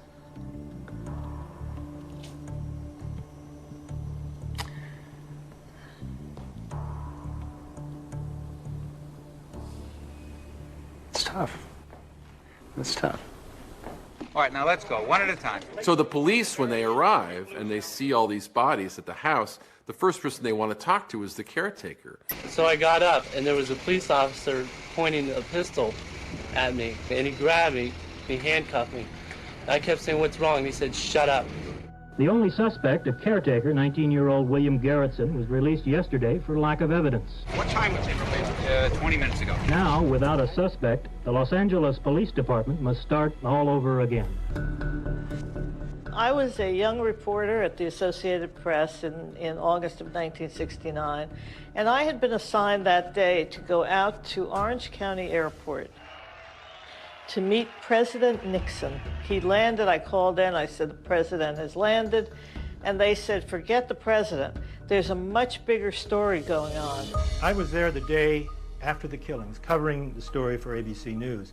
The latest in the case from ABC's Dick Shoemaker in Los Angeles. Police officers say the department already has given out... Let me do that again.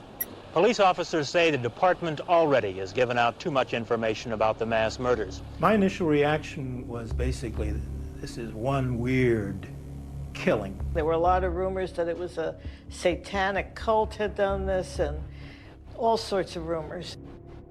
And they were focused on Polanski and the fact that he had just done the movie Rosemary's Baby, which involved Satanism and a woman who was pregnant.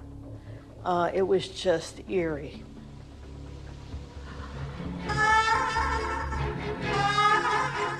Insulting, damaging rumors. They said, oh, Roman did this because he was jealous of Jay. I mean, are you kidding me? They called Sharon everything from the queen of the Hollywood orgy scene to a dabbler in satanic arts. I think the one that sticks with me the most was live freaky, die freaky. Basically, by saying that, they blame the victims for their own murders. The victim of one grisly addition to this year's crime statistics was buried today. Sharon Tate, a movie career just beginning. A life ended at the age of 26. Their son was given the name of each of his grandfathers and was buried with Sharon. You know that feeling where you just want to see him one more time. You just want to be able to hold him one more time, and you can't. What would be the purpose? There wasn't an immediate answer to who had done this terrible crime, and that made people in the Hollywood community terrified. As it stands today, they have two crimes that are similar. They have 7 people who are dead, and they have no solid suspects. The police at that time really were in a quandary, and they came under a lot of heat from the LA papers in 1969 for not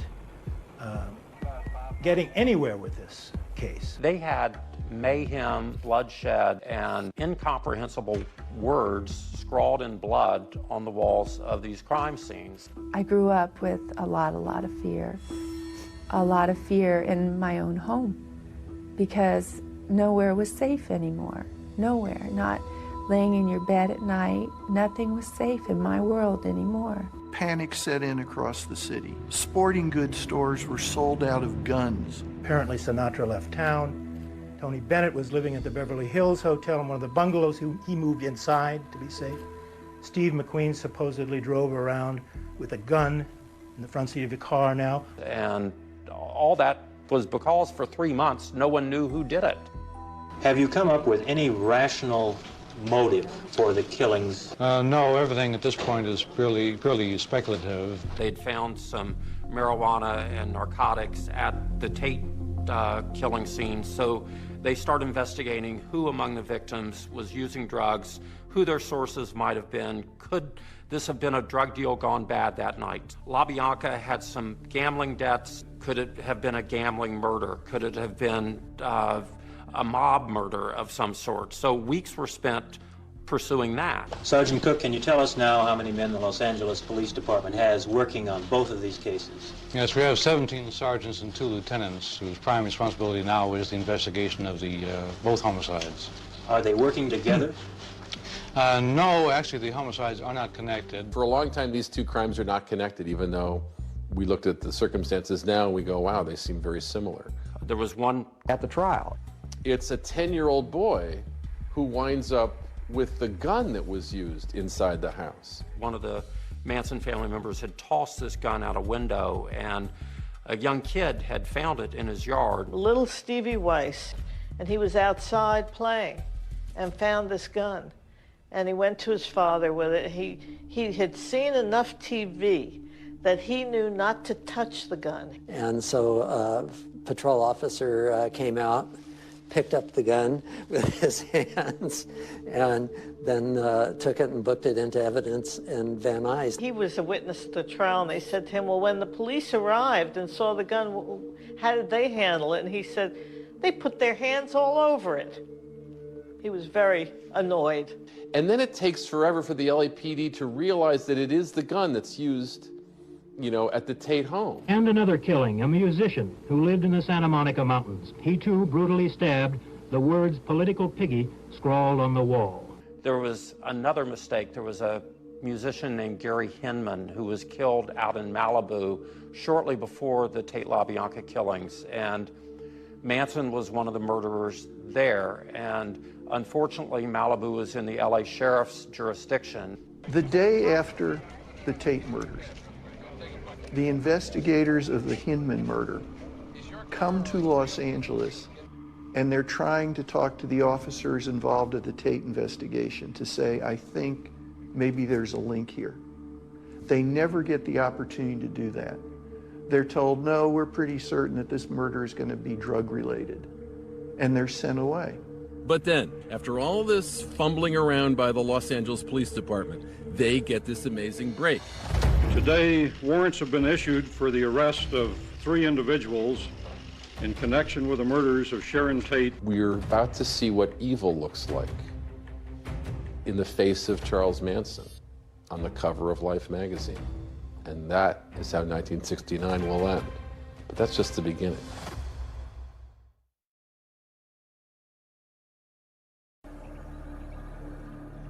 When I stand on the mountain and I say, do it, it gets done. If it don't get done, then I'll move on it. And that's the last thing in the world you want me to do. Following the murders, there seems to be a state of high alert and anxiety at the Spahn Ranch. Only a few days after the murders, in fact, here come all these helicopters, here come all these law enforcement officials. Only it's not there for the reason we would all assume it's there for. They are there to arrest Manson and some of his associates for car theft. They were stealing cars from the neighborhood, some of which they were transforming into dune buggies. The arresting officers can't understand when they tell Manson that this is a raid because of suspected car theft. He seems relieved. When he's told, Manson laughs. And so this crazy, unlikely thing takes place where these 2 hideous murders have happened, committed by the people at the ranch, and Manson is arrested for a totally different reason. And it's the same kind of trouble that Manson has even written songs about. Clang, bang, clang, went the big iron door. They put me in a cell with a concrete floor. The next day in the paper, they've got a story about the raid, and they've got a story about the murders, never realizing that you've got the same man perpetrating both. They have no idea what's going on. But on the papers authorizing the raid, they get the date wrong, which nullifies the arrest, and they have to throw the whole thing out. And they let him go. When Manson's released on the car theft charges, he wants to get his family as far from the police as he possibly can. Charlie Manson gets all these people in a caravan of cars out to Death Valley. He thought that by killing the people at Cello Drive, killing the 2 people at the LaBianca home, that this would somehow create this race war that he had been fighting against the white people and winning. Manson thought there was going to be an apocalypse, and he was outfitting these dune buggies with gun scabbards and machine gun mounts to be ready to fight. It was like Mad Max. Manson would get them together, and they were riding around in their dune buggies, firing off guns, getting ready for the race war. And that was really a big mistake for Manson, and that's what brought law enforcement there. And when we were in the desert, he said, if they ever capture me again, the men in the black robes, I'm just going to be crazy old Charlie that all of you took care of. So if he plays sort of the dumb old Charlie, I've got mental health issues, and have the girls sort of spin that to the police. In his mind, he thinks that might work. California Highway Patrol Officer James Purcell had come to Barker Ranch. You got to understand, we had no idea what we had. We felt we were working with a bunch of hippies that were not a theft gang. Purcell has a candle in one hand, the light is fading, he's got his .357 Magnum in another hand, and he walks into the house. It's terrifying. Below the sink was a small cupboard, and hair was hanging out over the top of the cupboard door.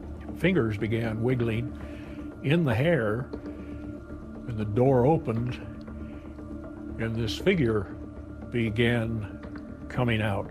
He says, come out and don't do anything or I'll shoot you. He came out, and I'll never forget the first thing he said was, "Hi." And I said, "Who are you?" And he identified himself as Charles Manson. We dumped 26 people in the jail. Krenwinkel, Atkins, Squeaky, they were all in the first group. And were camped outside the courthouse. They lived there. They slept there.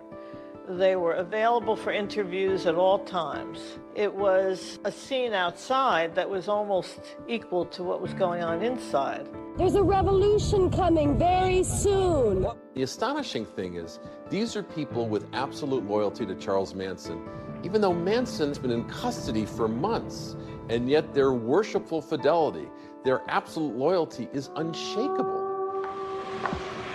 Hello. Manson himself was uncontrollable. At one point, he leaped across the counsel table at the judge with a pencil in his hand, screaming, "Someone should cut your head off, old man." And a bailiff tackled him in midair as he was heading towards the judge. And what we heard was that after that incident, that the judge started carrying a revolver. I noted, for example, the coverage of the Charles Manson case. Richard Nixon was one of the best helpers Charlie Manson had during the trial. He was at a law enforcement seminar, and they asked him about it, and he decided to say that Charlie was guilty. Here is a man who was guilty, directly or indirectly, of 8 murders without reason. That became a huge story, huge headline. One of the defense attorneys had slipped Manson a newspaper. All of a sudden, in the courtroom, Manson picks up the LA Times newspaper that says, "Manson guilty, Nixon declares," and showed it to the jury. Manson's theory of this apocalyptic race war. And I told the jury that when the words helter skelter were found printed in blood at the murder scene, this was tantamount to Manson's fingerprints being found at the scene. When Bugliosi did this, helter skelter, he was able then to quantify the type of hold that Manson had over his followers. If Manson can get them to believe the Beatles are telling them a race war is coming, is it such a huge step that Manson would get them to believe it was their idea to go out and murder people? That was, I think, the genius of the whole helter-skelter presentation. Today in court, the prosecution's key witness, Linda Kasabian, continued to testify. Linda Kasabian had been the driver on both the night of August 9th and the night of August 10th. We granted Linda Kasabian immunity, so she was our star witness. She was an accomplice. She was equally guilty. She saw everything. She didn't physically kill anyone. And had he not had her, Bugliosi might have lost the case because there was no one else that could give an eyewitness account. She said that she was outside on the lawn. Frykowski is who she was referring to. She said a man came toward me and he was bleeding and he had been stabbed, and I said to myself, "Oh God, make this stop." Manson stared at Mrs. Kasabian and said, "You have lied 3 times. The next lie, number 4, will harm you." One of the attorneys is Ronald Hughes. He's Leslie Van Houten's attorney. Hughes started to really represent Van Houten and tried to split her off from the others. Manson didn't care anything about the women. He wanted all the defense attorneys to represent him. Manson specifically told the women to testify that he had nothing to do with the murders. And the attorneys realized that their clients were doing what Manson told them to do, as opposed to what was in their best interest. For one of the women to have a lawyer who was saying, you don't have to be part of this anymore, that was very threatening. Manson pointed across the council table, and Ronald Hughes sat right beside me, so I saw this. Manson pointed at him and glared at him and said, "Attorney, I don't want to ever see you in this courtroom again." And we never saw him again. And his body was found 6 months later, but it was so badly decomposed that we could never tell the cause of death. Was found under a rock that had fallen on him or pushed on him or whatever. It sure looks like someone did him in. And then several years later, a former member of Manson's family called me wanting to remain anonymous and said that Hughes was murdered by the Manson family. Others say the death of Ronald Hughes was just a tragic accident. No one was ever charged in connection with his death. Hughes, I think the district attorney killed him. Because he was the only lawyer we had that was worth anything. He was the only one that was doing anything for us. You know, I think someone pushed him off a cliff. The jurors were out for 9 days.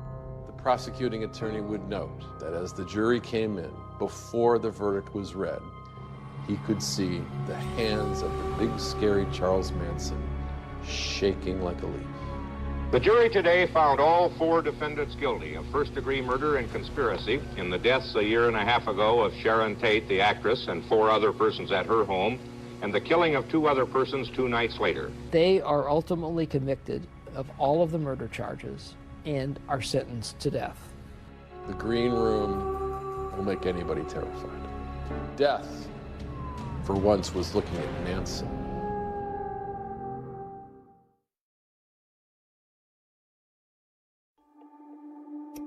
We've seen Charlie do things that no human being has ever done. What can entirely account for the public's interest and fascination in the Manson family homicides of 1969?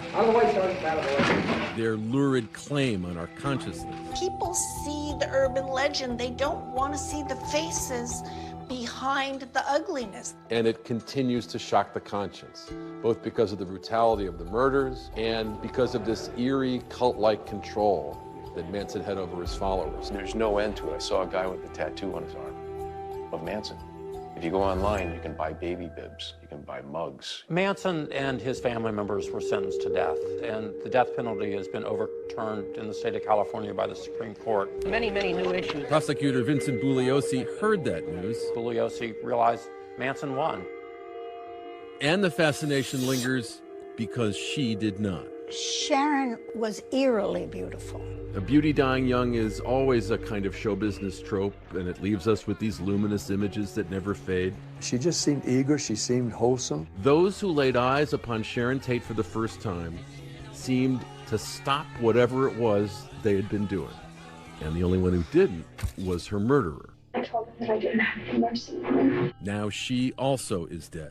Charles Manson follower Susan Atkins has died. She suffered from brain cancer. Susan Atkins would die in prison in 2009.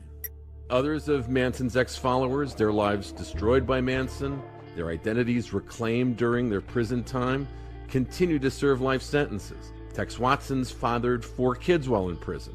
Tex Watson remains in prison and will for the rest of his life. But after spending more than a half-century behind bars, Leslie Van Houten was released from prison on July 11th, 2023, over the objections of her victim survivors. She had joined the Manson family at age 19. She's now in her 70s. Patricia Krenwinkel is now California's longest incarcerated female inmate. I only did what Charlie wanted. That was the whole thing. You have to know every part of it. And to know you know it is to know it. And Squeaky Fromm tried to kill a president. She was the woman in red who pulled a gun on President Gerald Ford. Fromm served 34 years in prison before being released in 2009. We turn next tonight to the death of Charles Manson, one of the most notorious mass murderers in America. The life of Charles Manson ended in a hospital somewhere near Bakersfield, California on November 19th, 2017. The cause of death was listed as natural. He was 83. He had been transferred to this hospital from the California State Prison, Corcoran. The reason why he lingers in our minds is because the face of Sharon Tate lingers in our minds.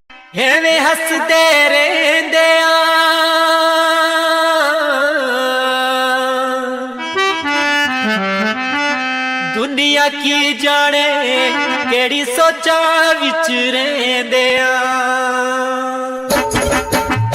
जिंदगी दो दिन दी दुनिया दा सैर करिए चल जाना दुनिया तू के किसे नाल वैर करिए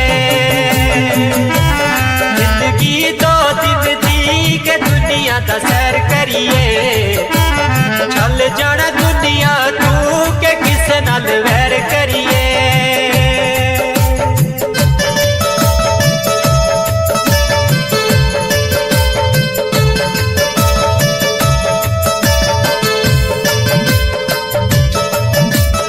कुछ वाली बस बैठा लगा बिच गीत होवे नाल सोना यार बैठे फ्रंट वाली सीट होवे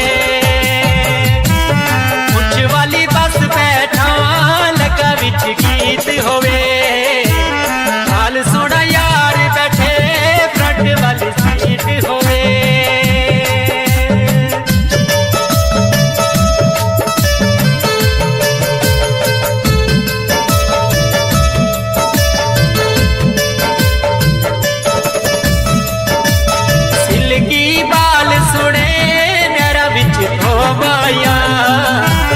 रज रज वेखण दे सामने खलो माया सिलकी बाल सुने नैरा बिच खो माया रज रज वेखण दे सामने खलो माया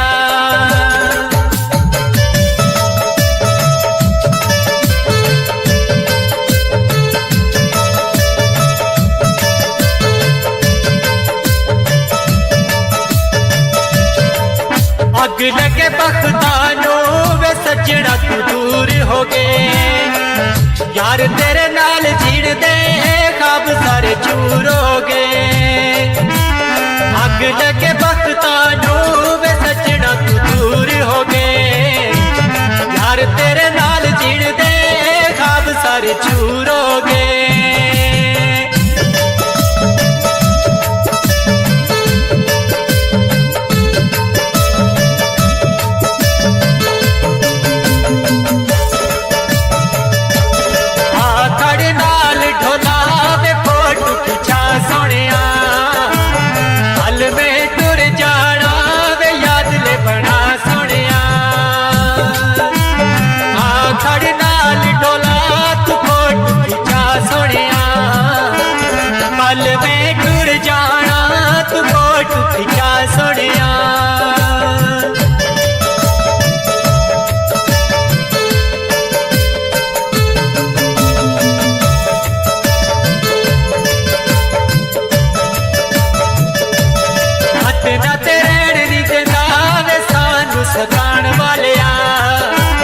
दस तेनू की कहना ओ पैसे बनाने वाले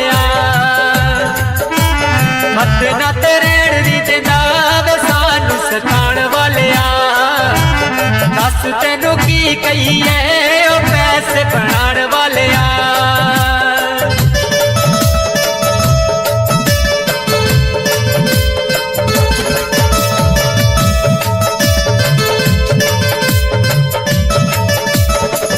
नाल नखरे वे टुरदा ए वे टोर कमाल तेरी लगदा जावेद नू सुना वे बाकी बाकी चाल तेरी नखरे नाल टुरदा ए वे टोर कमाल तेरी लगदा जावेद नू सुना